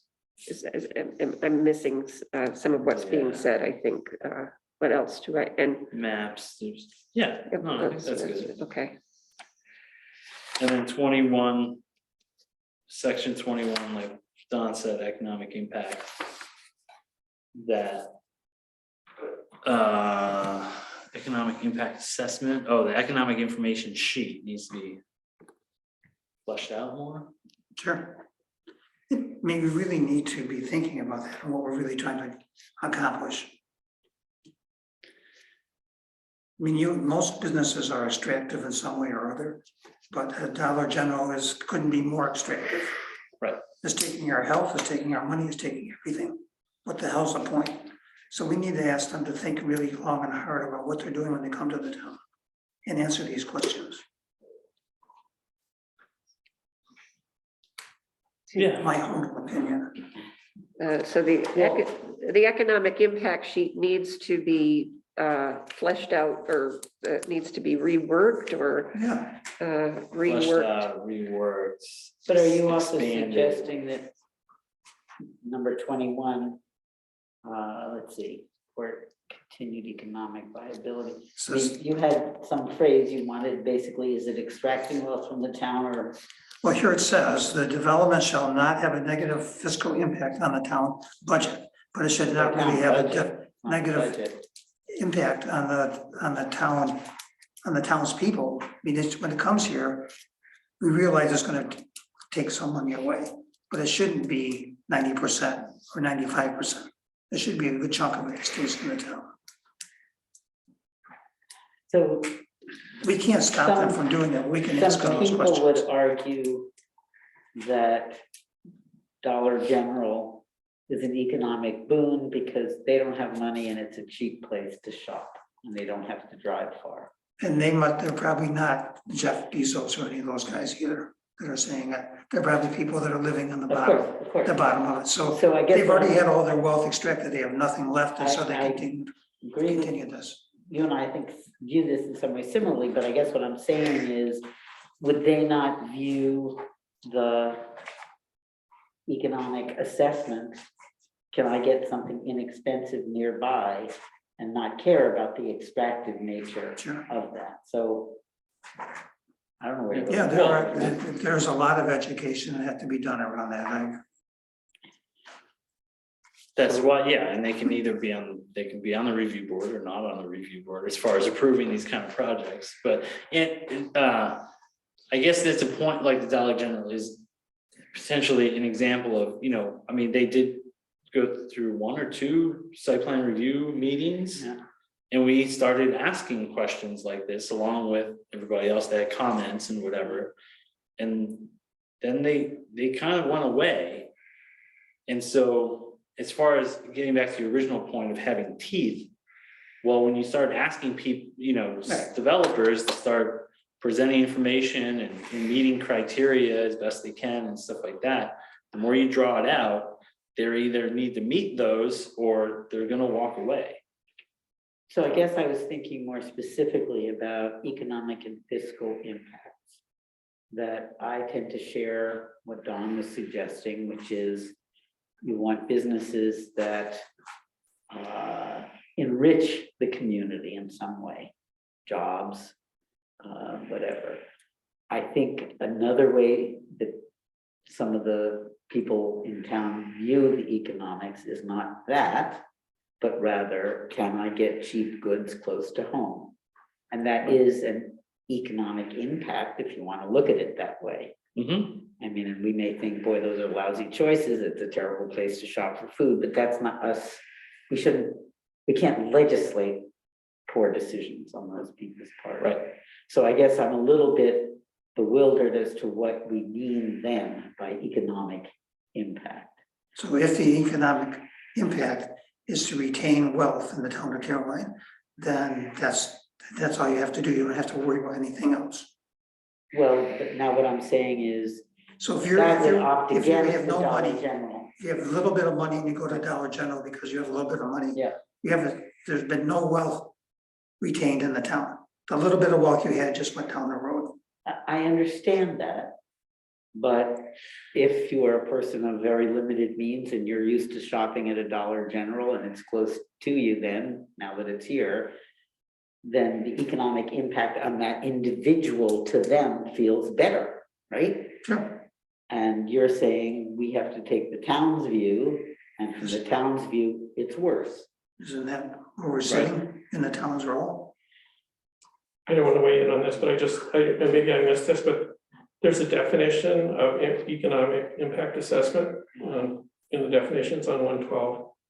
And maybe this addresses this Want to say it? conversation. So an analysis that estimates potential changes in employment, including the number of temporary, part-time, full-time, permanent, and living wage jobs, income and levels of business activity in the town associated with the development, and potential impacts on the town's budget and fiscal context as a result of the development, including additional tax revenues and added costs of services. The analysis would assess how the proposed development would impact the surrounding community in terms of changes in access to essential goods and services for town residents, changes in the value of properties close to the site, and effects on the viability of nearby commercial establishments. The analysis would also assess how the development would contribute to the economic sustainability of one or more of the 3 centers designated in the town's comprehensive plan. So to some extent, it does take in a little bit about this access to goods. Mhm. In the assessment. It's a subjective assessment based on objective information they can give us. So I think some people, yeah. In that example, some people will go one way, some people will go the other way, and it's just the way it is. Where'd you get that sheet? Was that? It was with the task force report. It's Okay. one of the last attachments. Okay. You gotta go all the way through the minutes and everything else. So if you Everything's could still hang in that far. Worksheet from the task force, okay. Let's see if I can find it. Thanks. Economic information, oh, that's referred to in the thing. Section, what was it, 6.422A22. Mhm. Developments made at the discretion of the review board be required to post escrow funds sufficient for restoring a site to approximately the pre-development state to mitigate potential future abandonment by the applicant. It's, I like it in theory, but seems like how do we possibly guess what it would cost? Right. And it could be a huge amount of money that's sitting in escrow For a long time. for a long time to. By the time you ever use it, it wouldn't be only worth 1/10 of what it was when you put it. So how do It's you just- deal with the abandonment of a crappy building? And there it is, and what are you gonna do about it? It becomes a liability. We stop it from being a crappy building to begin with. One of the things comes to mind is you drive through Dryden and see all those Dollar General stores have been abandoned. Exactly. So what do we do about that? Well, no. At that point, I don't think there's anything you can do about it. I mean, I think somebody they have to put some kind of time limit on this. At some point in time, it becomes useless to keep that money around.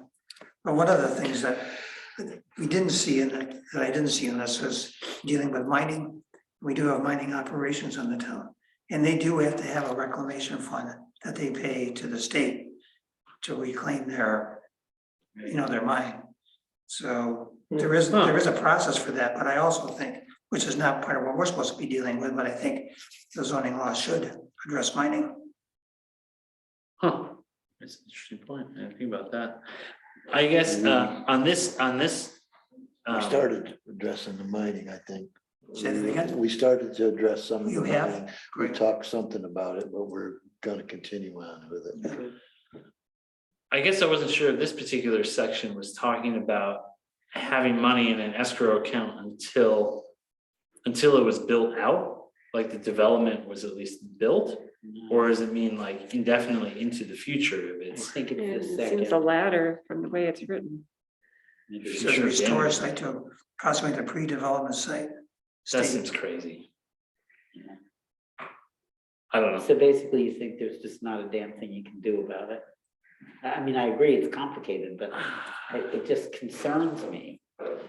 Yeah, I mean, The cell tower law has Ins- that, right? It does. We Yeah. have to be able to take it down. Now that's more a safety yeah, issue. I was gonna say that can be a big safety issue, whereas like, say, an old Dollar General. I mean, to the right person, I feel like that's a huge possibility. There's a lot of potential in that, reclaiming a crappy old store for potentially locally owned, usable space. Although I It's don't already know- built, it's already I ready don't to know if go. they build them to a standard that's actually could happen, you know what I mean? Not I in see. Caroline with a formula-based building prohibition, so.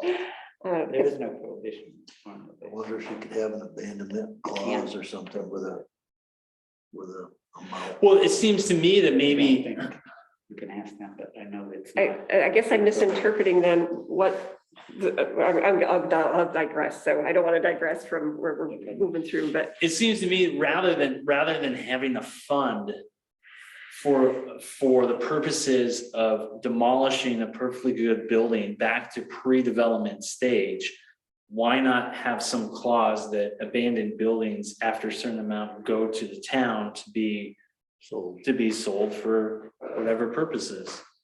I mean, That's like foreclosure. I don't know. I don't know what the process That's an would be. interesting thought. Maybe a foreclosure. I just hate to see something that's actually built and usable just demolished Mhm. because it's been abandoned. Like it has a lot of potential to be used for whatever.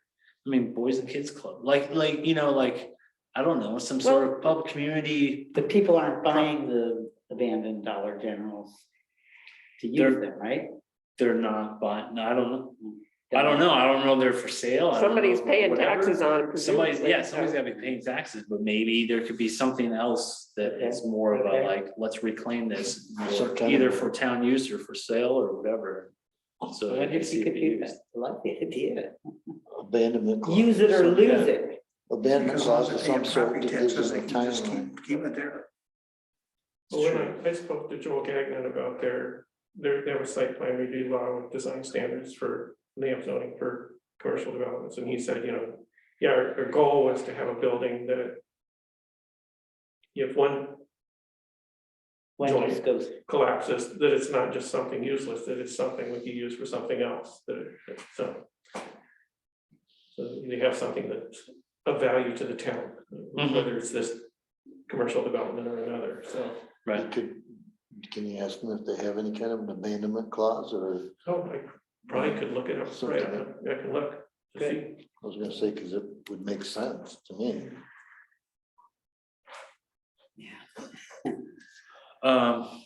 Okay, are we on section 6.5? Sure. The plan review process. All right. Oh, did I?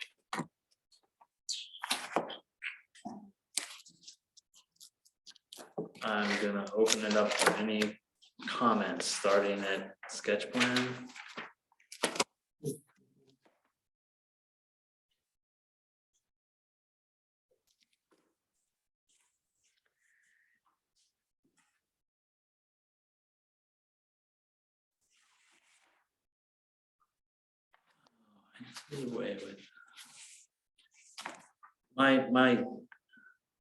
Wait, let me make sure that this is in the right section. So everything is sketch plan, no. Yeah, it is, this whole section is sketch plan. So my comment is on section G of that, which is the last one before you get to 6.6. And it talks about local law number 3 of 2000, which I have completely forgotten about. And then when I read it, I was going, oh, so that's when we did this, it had to do with cell towers and so on, but I think that updating that law makes a lot of sense and making it work for subdivision regulations and site plan review and zoning.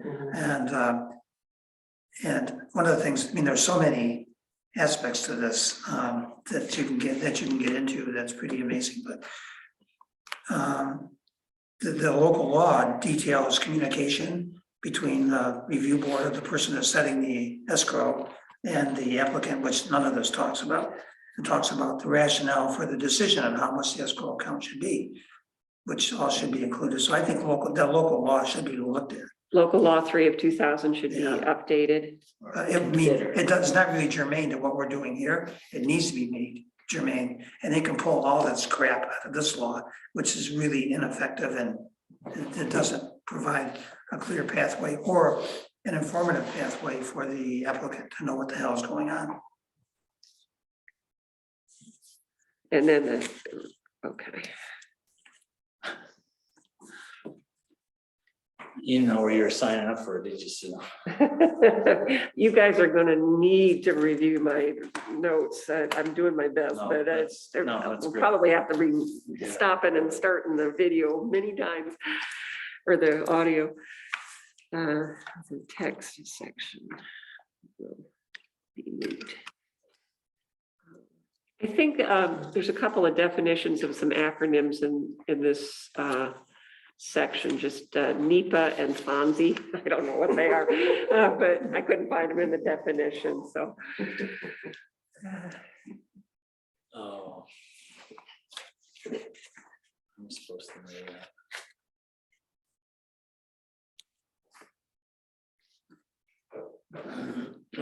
I should know what those stand for, but I don't. NEPA, Yeah. that's a National Environmental Protection Act. But what's FONSI? It's also a I different. have no idea. Wasn't that? Hey. I think it's a- creepy guy on TV for a while? It's Fozzie Bear. Oh, FONSI, not FONSI.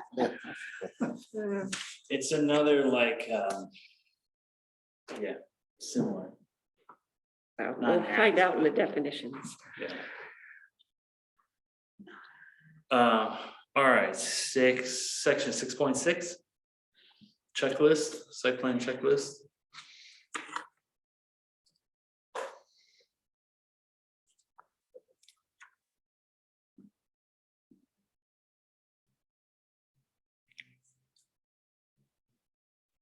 I thought it was a pretty good checklist. Yeah, I think, I mean, this is just a clarification point, but a number 2Q, it talks predicted waste production, and I'm assuming that it's solid waste we're talking about.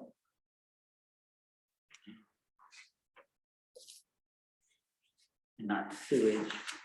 It can be clarified. I don't know. So what were you saying, What's Dan? the Two? definition of waste? Q, Two. predicted waste production and waste management plans for the Oh, okay. development, that it's presumed that it's solid waste production. Okay, I was looking at. Oh, I suppose One- it's a one reference Q, to this sorry. waste you want, right? 6.6 Q. Yep. 2Q.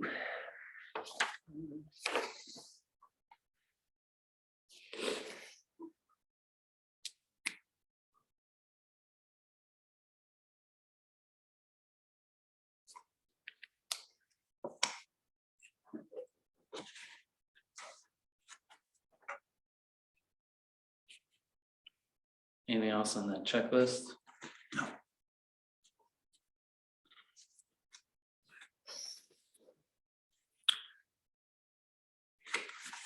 Okay, section 6.7. Preliminary site plan. All right, I'm gonna try to explain my issue with this section and the time frames given, 45 days, 15 days, 62 days.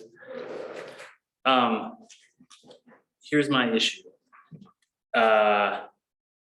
Within 62 days, you have to have a hearing. And the applications, hearing from when the application is put in, I believe.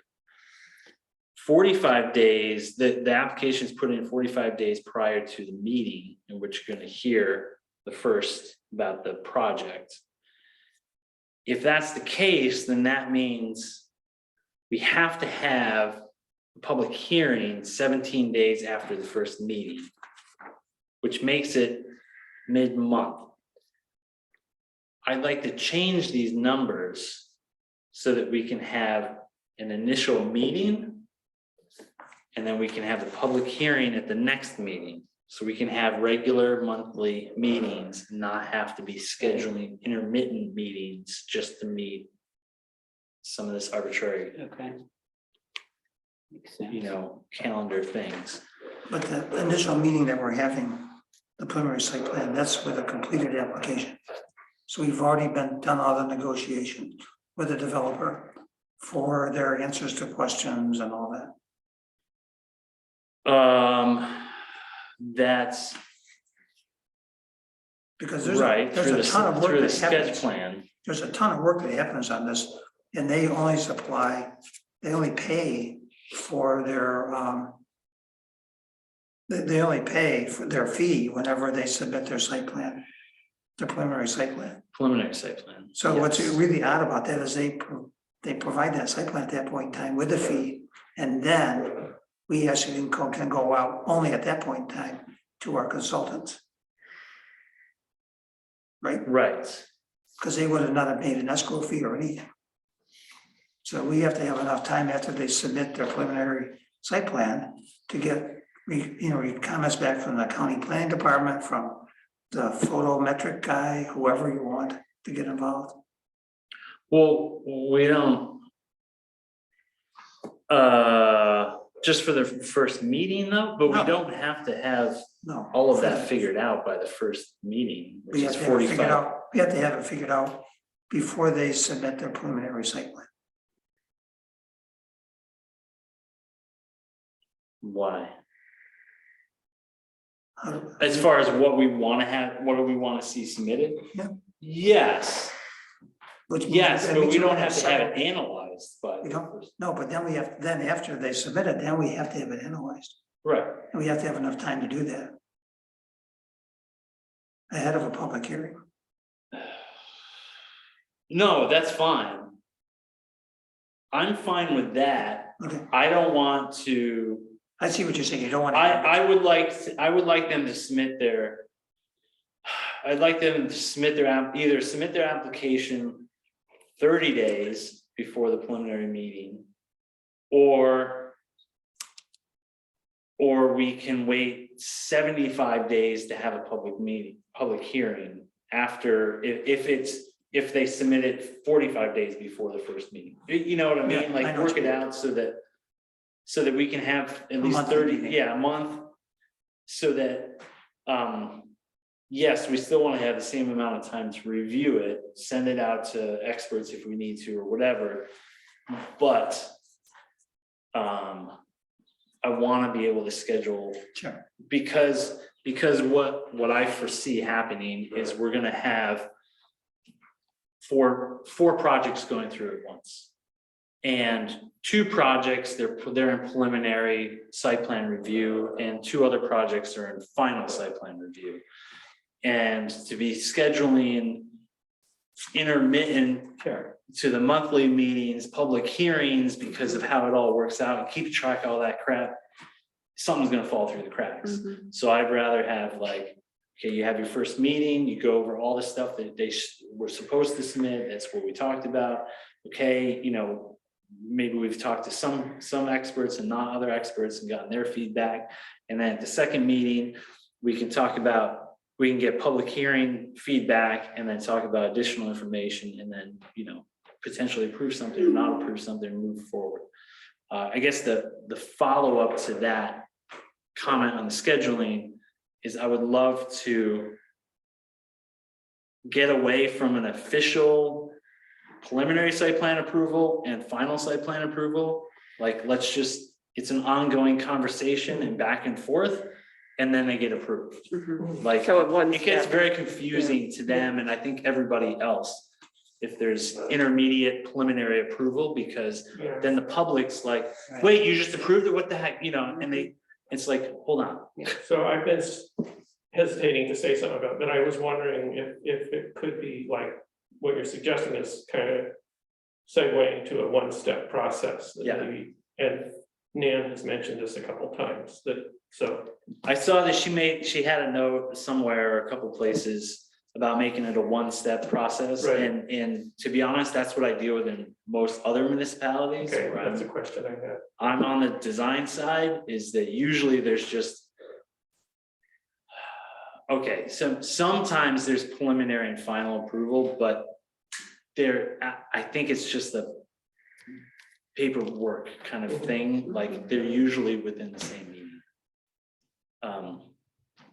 I think a one-step process would be very helpful for us. Yeah, I have a sense It would that, shorten this also. I think that was some of the main feedback that they were looking for, was our opinions on that one step. The one step or the 2-step? Yeah, I'm in full agreement of a one-step process. I think it will also take some of the formality out of it, hopefully shortening. So say we could approve a project in 3 meetings rather than 4 meetings, or whatever it is, just because of that next formal step. I think asking for revisions or supplementary information is more than within our bounds through the process and back and forth with them. so that we may have updated documents. Well, with yeah, the development down here, we probably got 3 different revisions on Steph's, is that what his name is? On his project, Mike. Mike's, revised the drawings probably 3 times for us. So something along those lines, and then final approval once we're happy. That would be mine.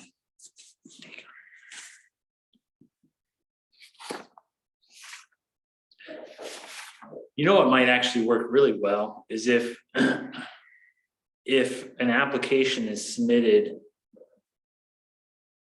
what is it, 35 days before, the first meeting, we'd have 4 or 5 days at minimum to look at it. So before a meeting and say, okay, this is complete, before we meet with them the next month. Does that make sense? Only if you don't have a job or something else to do in your life. Well, Well, we have staff. I don't, first of all, we're gonna have to be looking at a bunch of materials if we're reviewing projects anyway. Yeah, But I don't think it takes very long to look through it and see, okay, they've got this, they got this, they got this, they got this. It seems complete to me, or if it's blaring that there's a bunch of stuff that's missing, then at least we can notify them. So- Or it can sit on, or it can rest on me or staff if we have well, staff. I would say that do if that, there's all but- the information has to be submitted to the clerk. That's how we receive it. Yeah, Then the right. clerk has the checklist. And it just keeps checking stuff off. And we don't have to ourselves all go through it and check it off. Not that we shouldn't be looking at it, but I'm just saying, if you're gonna look at that and see if it's complete, and we're gonna do that in 5 days, good luck. I think that's a lot to ask of volunteers. What do we mean by complete? So if they submit something and it has the right title and has some of the stuff in it and the town clerk checks it off, but then we look at it and it's totally inadequate. Right. How does that work? Then we ask for more information. So I would be hesitant to do something in which we say it's complete until we have actually reviewed the content. Maybe the town clerk, that makes more sense.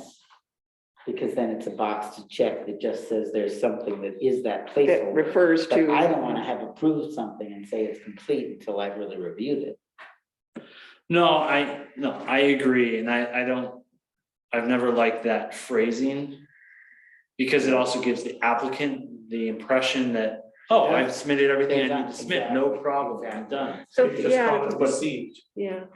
So if you do Yeah, that, That's as much suggested, better, just call it received. received, especially if it goes through the town clerk, it doesn't even come to us first, that information pertaining to the checklist has been received, and then I like it that. gets passed to us. But it doesn't address necessarily the time frame, but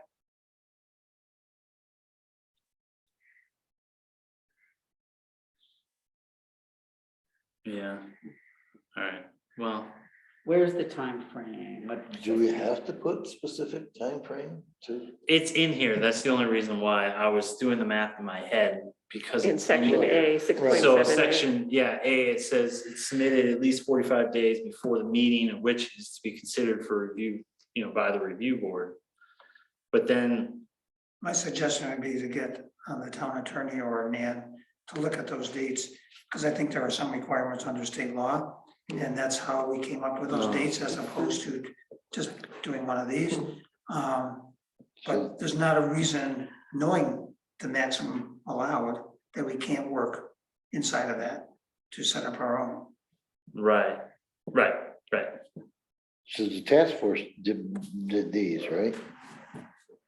Yeah. Yeah. Yeah, I think Nan would be the one that has to look at it. Yeah, this is Right. where she talks about it's a 2-step process that's a bit more complicated. You can go to a 1-step process. Didn't want to change what the task force had decided, but the zoning commission could discuss going forward to a 1-step process.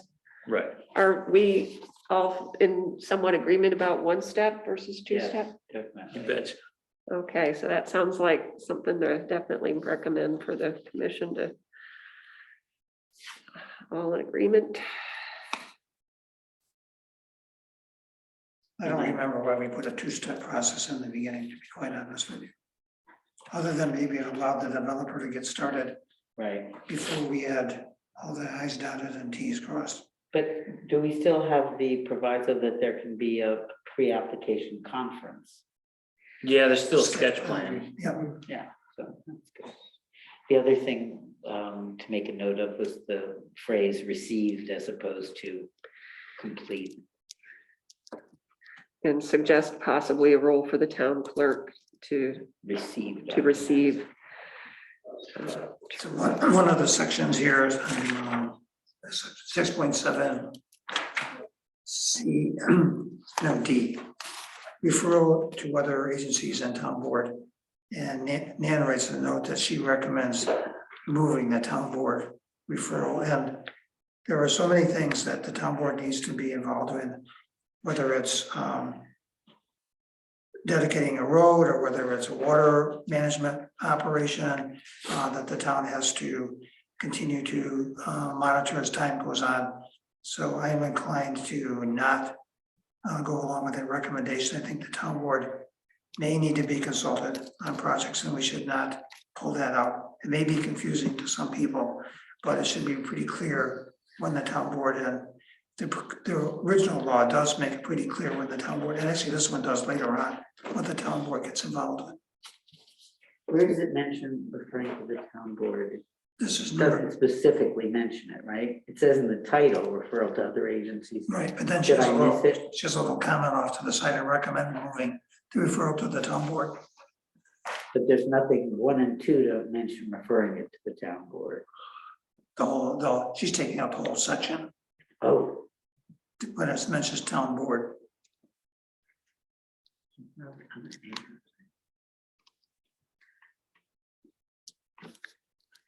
So we don't see what was, I in there. I think the town board has a role to play whenever there's something that the town board's gonna pick up as a liability.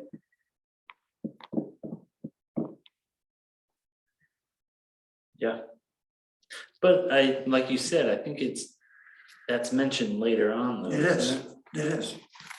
No, I'm not sure why she put this comment in here, but I just wanted to respond to it, that I don't think it makes, it fits.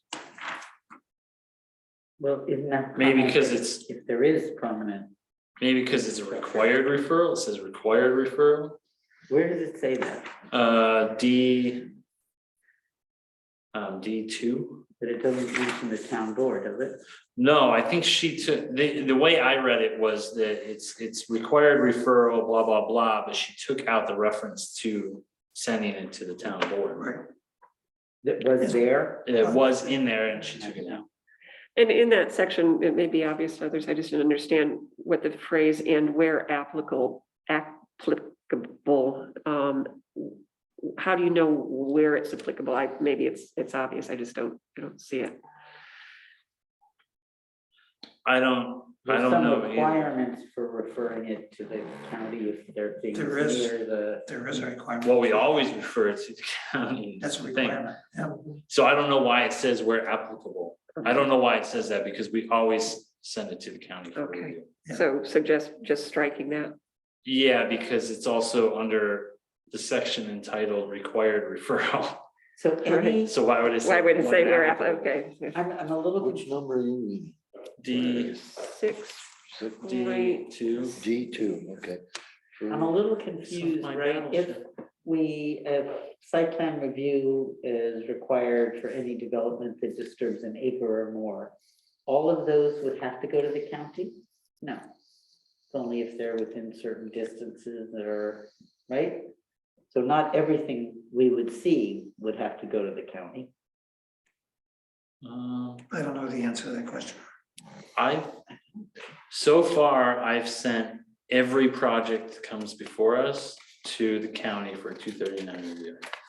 But what have we seen? We've seen the cell tower, the 5-unit subdivision. which- Yeah. Oh, that one? Yeah, Yeah, that one, couple other minor And you think that we have to send those to county? Do you know by any I have- chance? I have- I think it's because 239 reviews triggered if like you're close to an agricultural district or a state road.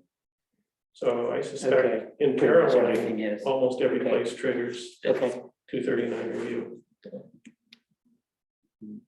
Yeah, I I guess I've been given the impression also that basically everything that we're reviewing has to go to the county for 239 review. If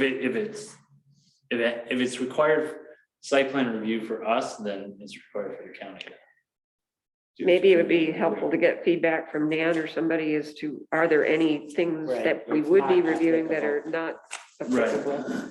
Okay,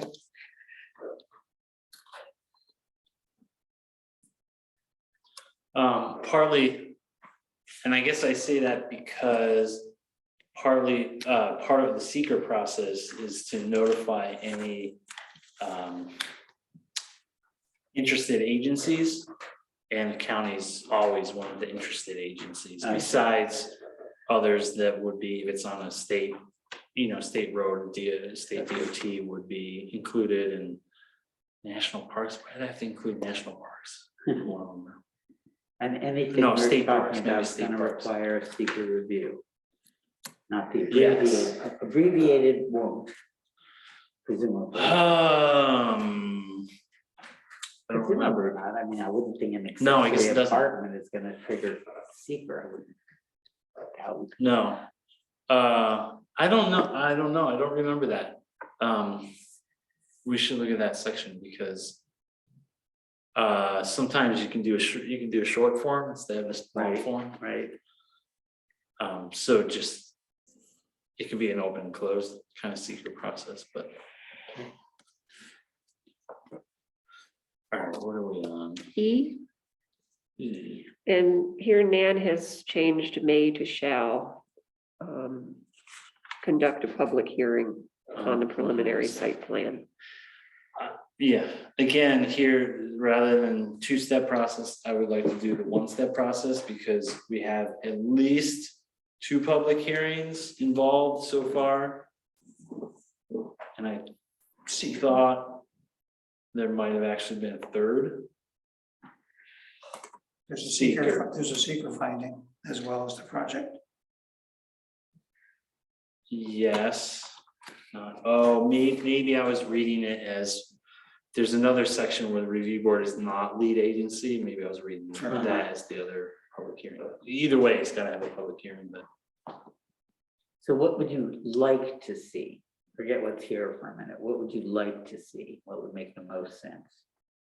That we get some materials, the town clerk says boxes checked. Yeah. Then we look at those materials and we have maybe we've already had a session with the applicant just to discuss things, right, before all this. Then they've submitted stuff, including a site plan, and they've checked some boxes. We would like then to review those materials, right? And have a meeting at which the applicant is present, at which, knowing us and the likelihood, we're gonna say, well, you need to beef up this energy analysis. We're not convinced, and we're kind of concerned about how close you are to that, and this and that. We'd like to see a revised site plan, right? And then we have a requirement. We have said what it has to be to us a week before the meeting. Is that what we usually did? Any revisions? Yes, although I think in here it's 14 days. Any I'm happy with- revisions? Although maybe I'm remembering something else. And what would we like to see? I'd like to see 14 days. Yeah, I would like to see 2 weeks before the next meeting. Any revisions submitted 2 weeks before the next meeting. That sounds good. And so at the first meeting, at the very least, we would declare lead agency on seeker. So we can start that process and then send it out to any interested agencies for their feedback. Would we do that even if we don't think it's a completed application? They've submitted something and we think it's inadequate in various ways. do we send it out for comment at that time? Which I'm not averse to, I'm just asking, what do we think makes the most sense? I think so. When you say send it out for comment, do you mean public hearing? No, I No. mean, to the Soil and Water Conservation District, to the County Planning Department, or whatever. Yeah, If we think it's inadequate, we're not about to pass it the way it is, Mhm. but there's time constraints and I concerns. think so because they have 30 days to respond.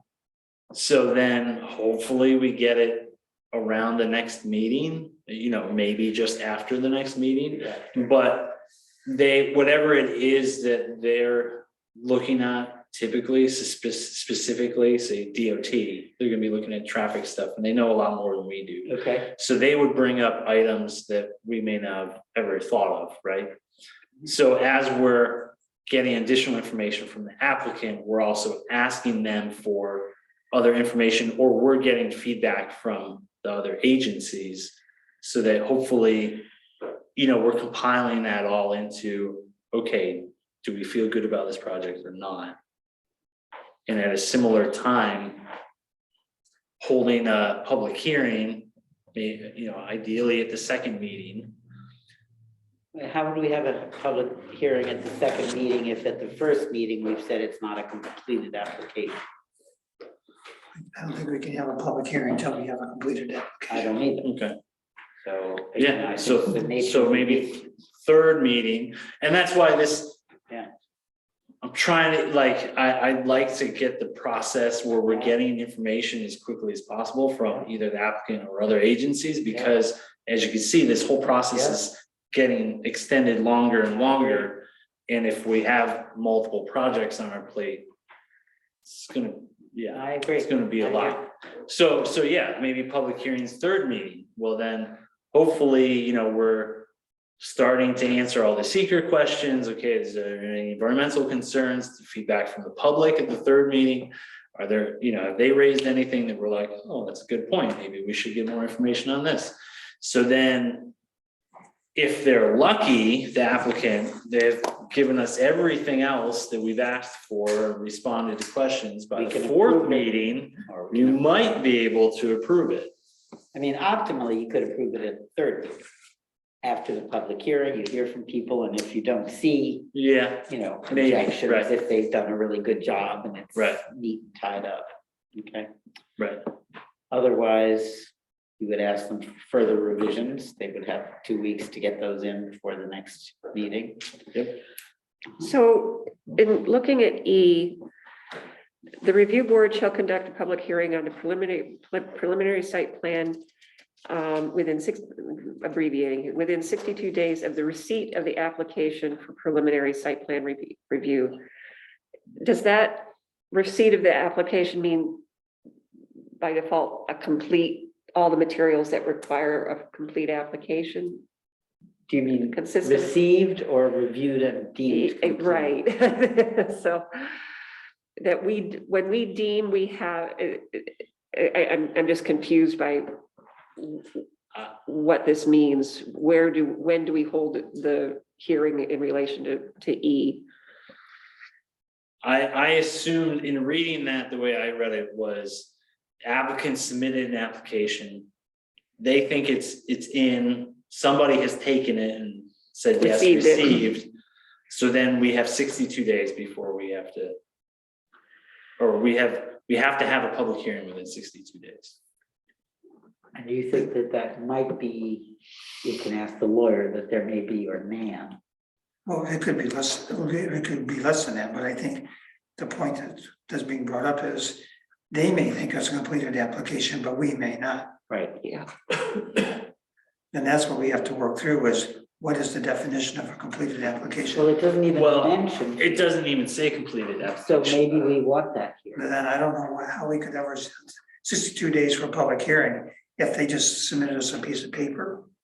So really, what we might wanted to say is the review board shall conduct a public hearing on now, why do we keep saying preliminary site plan? I'm getting confused. Is this part of our two-step? This is the process? two-step process that I So want we to want get to rid take the word preliminary out? of. Yeah, So public hearing on the site plan within 62 days of a receipt of a completed application.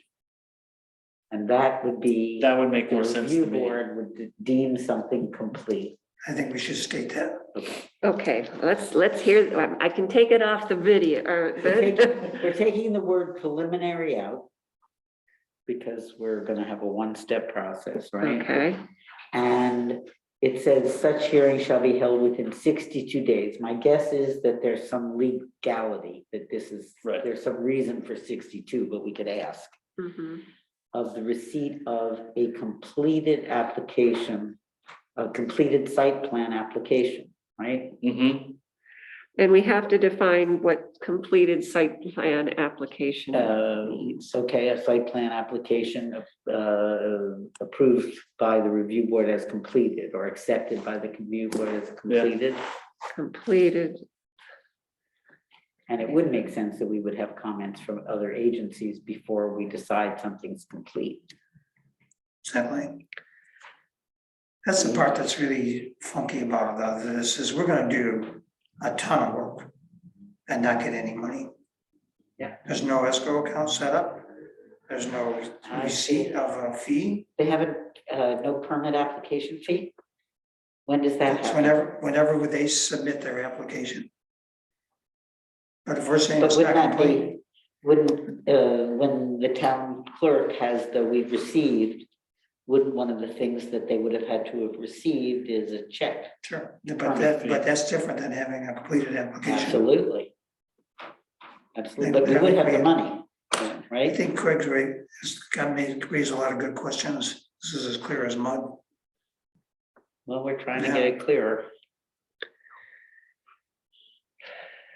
I mean, I like the 62 days from completed application, because that extends the, we're allowed to have a public hearing then, like 2 months after Yeah. we have a complete application, you And know the what I public mean? has a chance to see it. And, as well. yeah, Yeah. right.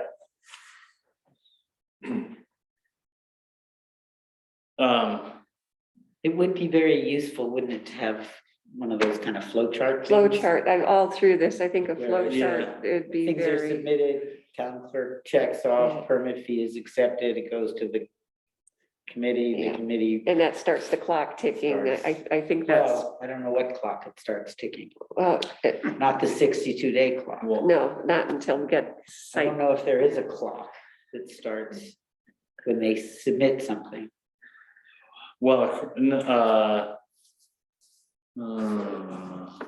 no, not when they submit it. Right. I mean, I appreciate what you're saying, Craig, which is it can be a crazy long thing.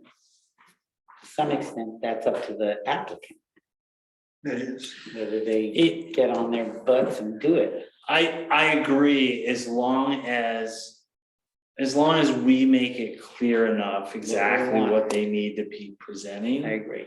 So that,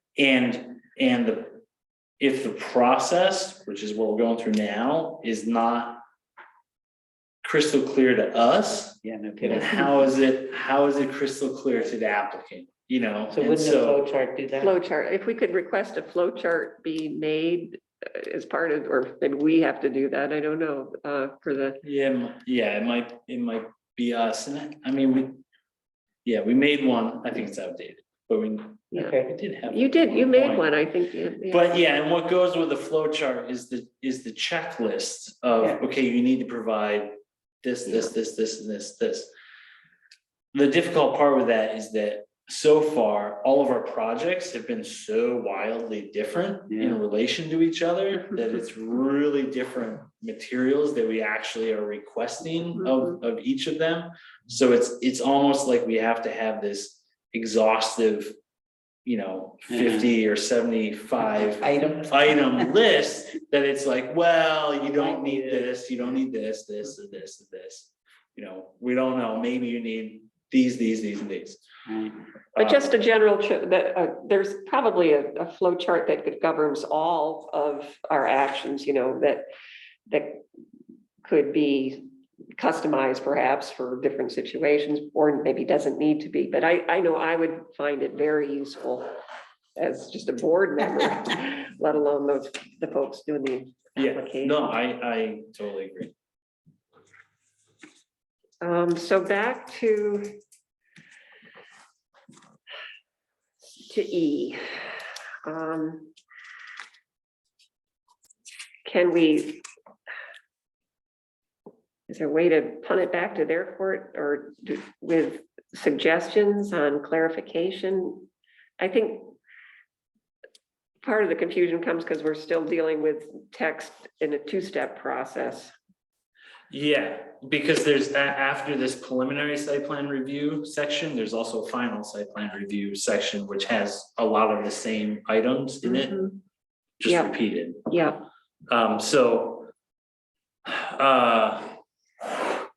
Yeah, I don't know. I mean,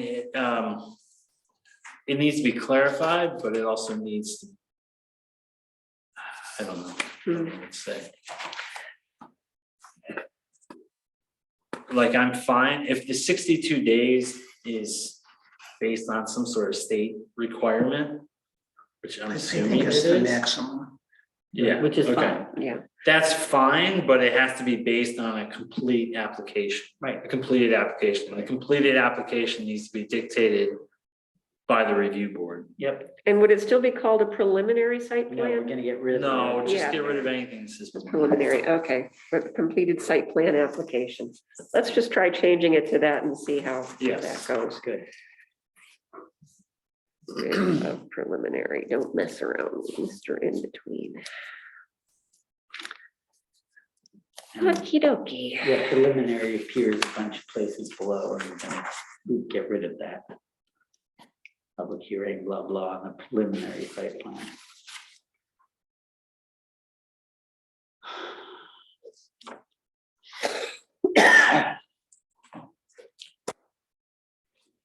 Moving on beyond G, number I, there's no really no comment other than as town board review and articulates the different things the town board would need to be involved in a review.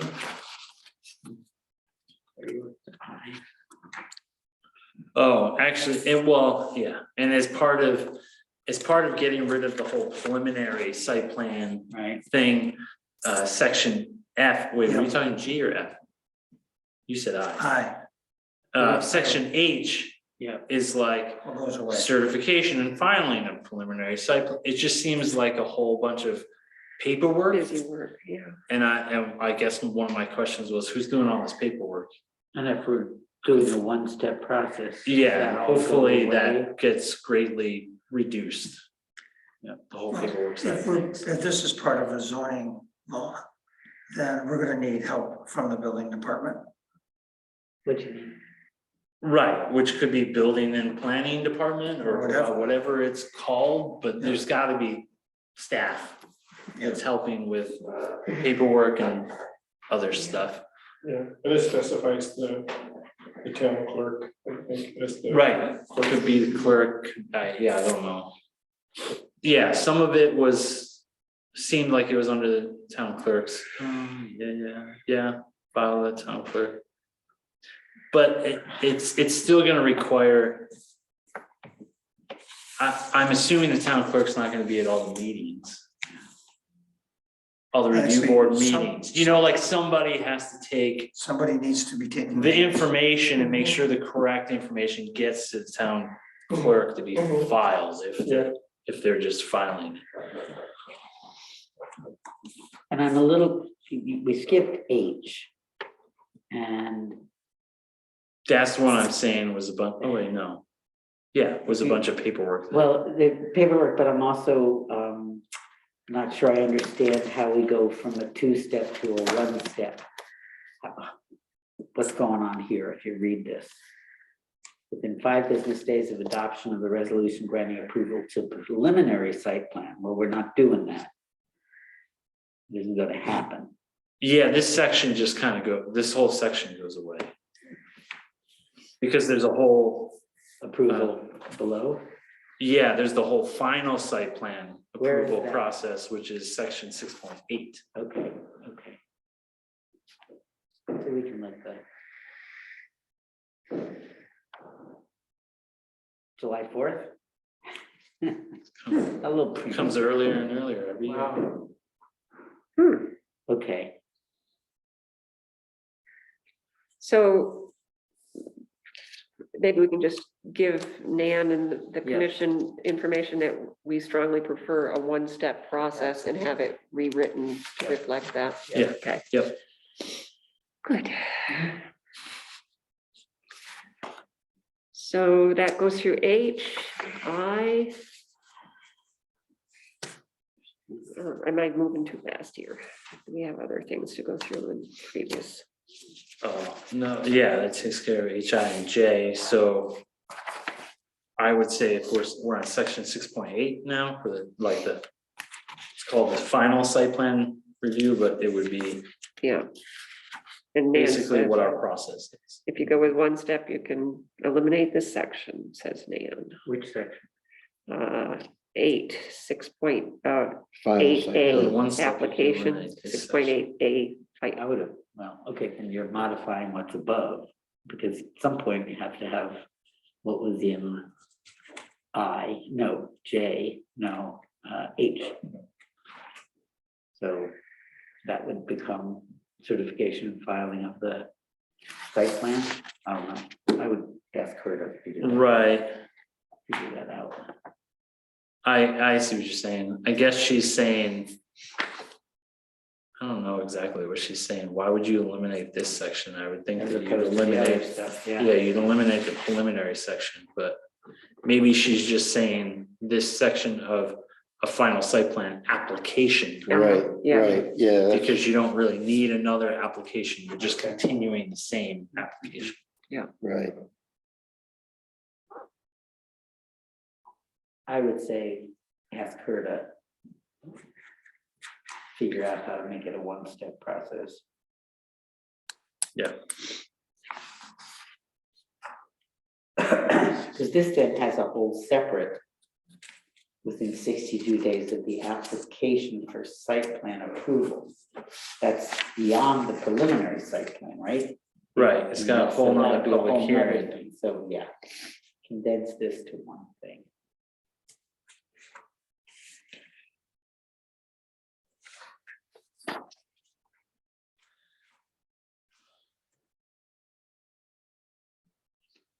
All right, so should we go to section 6.9 then, like waivers and special circumstances?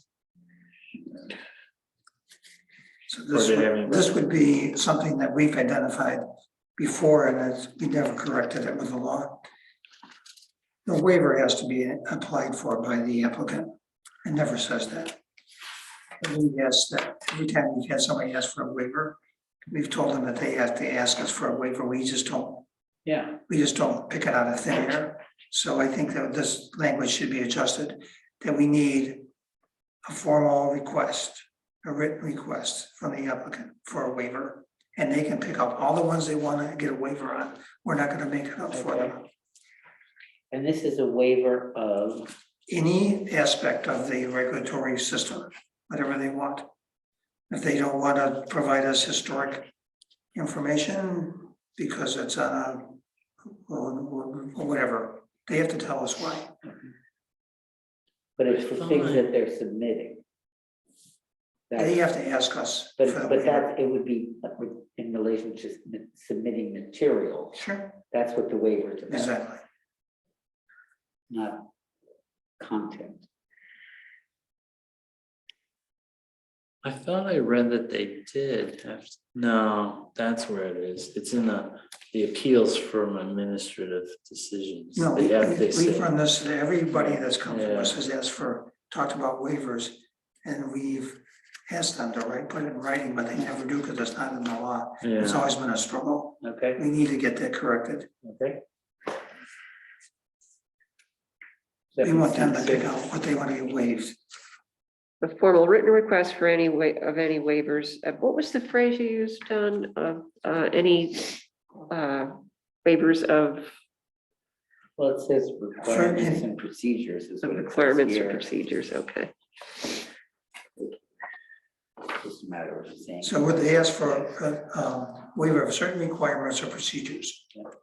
And a justification there. Yeah, so we asked them Request to and state what they're looking justification. for, the waiver for, and why. Okay.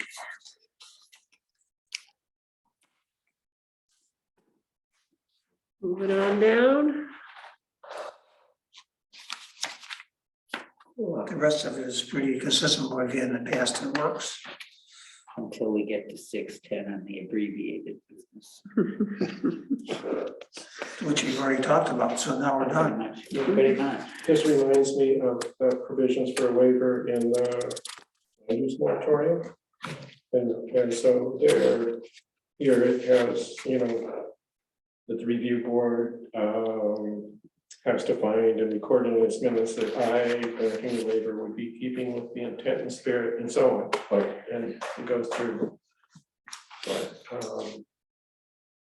4 different requirements. So it could say that Uh-huh. the applicant needs to explain In that, yeah. how they meet these provisions for a waiver or something like that. Yeah, good idea. Good. All right, Is it Time to morning go to bed. already? Perfect timing. time, Good it's time idea. to adjourn. I just have a minor thing, and it's throughout and it maybe I'm just not seeing it, but there's frequent references to tables 1 and table 2 in Article 3, but they're not titled as such, so, Right, they're not. okay, I'm not losing it. I took table 1 as the first one, which is this one will be right here. Yeah. But yeah, I agree, that they're Okay. not labeled as such. Uh, Tell you, one of the things, I don't know if it can be done, but I was talking with some friends who had been talking with some of the people who are no zoning people. And this is a complex and difficult document. It is hard to wrap your head around and spend the time on. I appreciate that. I was wondering if there's any way to do the Cliff Notes version. in which- Zoning for dummies. Yeah, it's money for that. And it basically doesn't have all of the detail, but basically says, you know, the tables go part of the way, but not everybody's gonna be very easy with those. There's a lot in there. So I don't know if it can be at some point before there's public hearings. Information session Yeah, well, but I want it in writing. with it. I want something in writing in which it basically would say, you know, we are not, this would apply only to this, and this. I don't know, somehow really condense and pull out, because you do get lost in all these details of even what's, you know, required and submitted and whatever. And I think there's been willful misunderstanding, I think, on the part of a lot of people. But I think even well-intentioned people take a look at this thing and kind of shrug and say, it's too much, I can't deal with it. It's dense. So, yeah, I just will say, this has come up and Ann has said, you know, so 2 things that I remember her saying. One is that the zoning law needs to have details, or it Yeah. doesn't work well. Yeah. And the other one is that this isn't meant to be read like a novel, and it's so it's used like a flow chart. And so like for any applicant, you know, they would have a starting point, like, I want to build a donut shop here. And so, you know, then they would go through the parts of the zoning law that are appropriate to their project, so. I have totally agree, the details are Okay. essential. And totally agree that it's not gonna be read like a novel. And that if I am proposing a donut shop, I'm gonna have to look in detail. I'm thinking more about my friends who live here and are unsure whether they're gonna support zoning or Mhm. not. And they hear and see many signs, no zoning, you have a ruined power line or whatever. And I think something that is 5 pages that just distills, we're not regulating this or proposing to regulate that, we're proposing to do this, that somehow just kind of the bigger picture of it. Yeah. Because it's important that people have that sort of basic understanding of what we're talking about here. So I don't know if that, who could do that, or whether the zoning commission thinks that's a good idea, but I I think think the the zoning town commission board- has talked about that, right, Bruce? There are some handouts that we all read before we started all this. And a lot of that is answered in there, like why zoning and what will zoning, you know, I want it more specific. type. I wanted to say, Relevant to we the have document. that, that's Right. good, that's why the town is working on it. Yeah.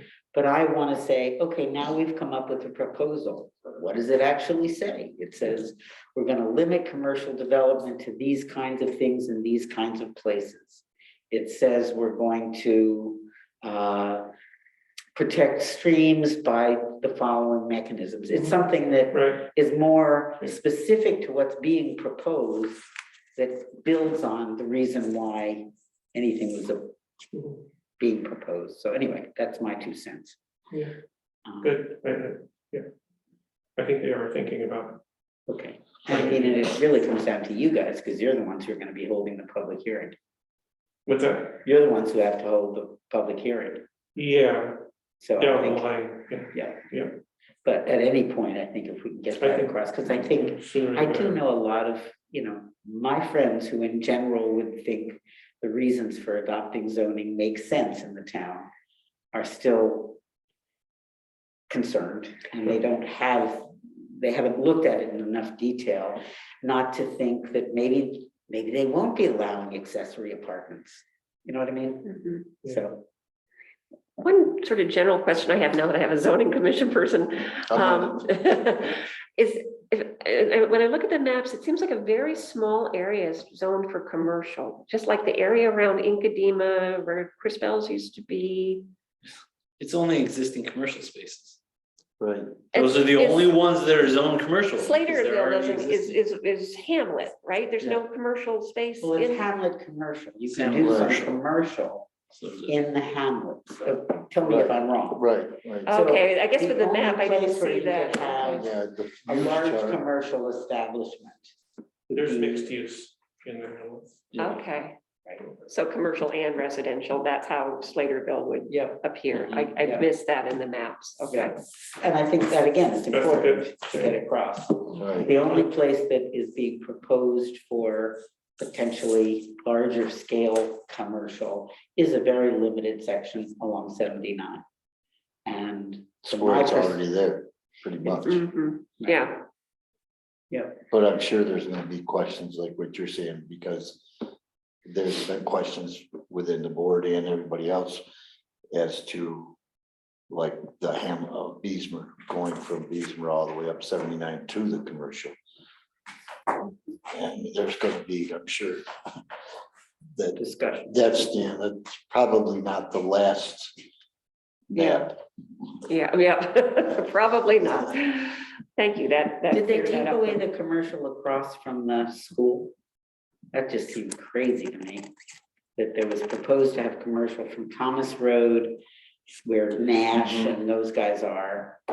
And that was gonna be zoned commercial, and I'm thinking, you really want commercial across the street from the school? Yes, you're gonna grandfather the ones that are there, you don't have any choice on that. I thought that was a crappy idea. I'm not sure if I remember if that is or Okay. not. I don't. I think raised is. it, but I don't know if that. Well, You guys have been working hard. yeah, there's a lot of effort that's gone in, a lot of people like putting in a I'm lot back in of college. hours. Doing all the reading. Yeah. Oh, God. Yeah, I'm just getting through the, in-depth few articles here is like. I didn't get through 3/4 of the stuff, but I had gone through it before, so. We're adjourning, right? Yes. Oh, yes. Just Yes. off the recording. Thank you very much. Yes. Doing it. Yes, thanks. So we adjourn at 9:35, at 9:37.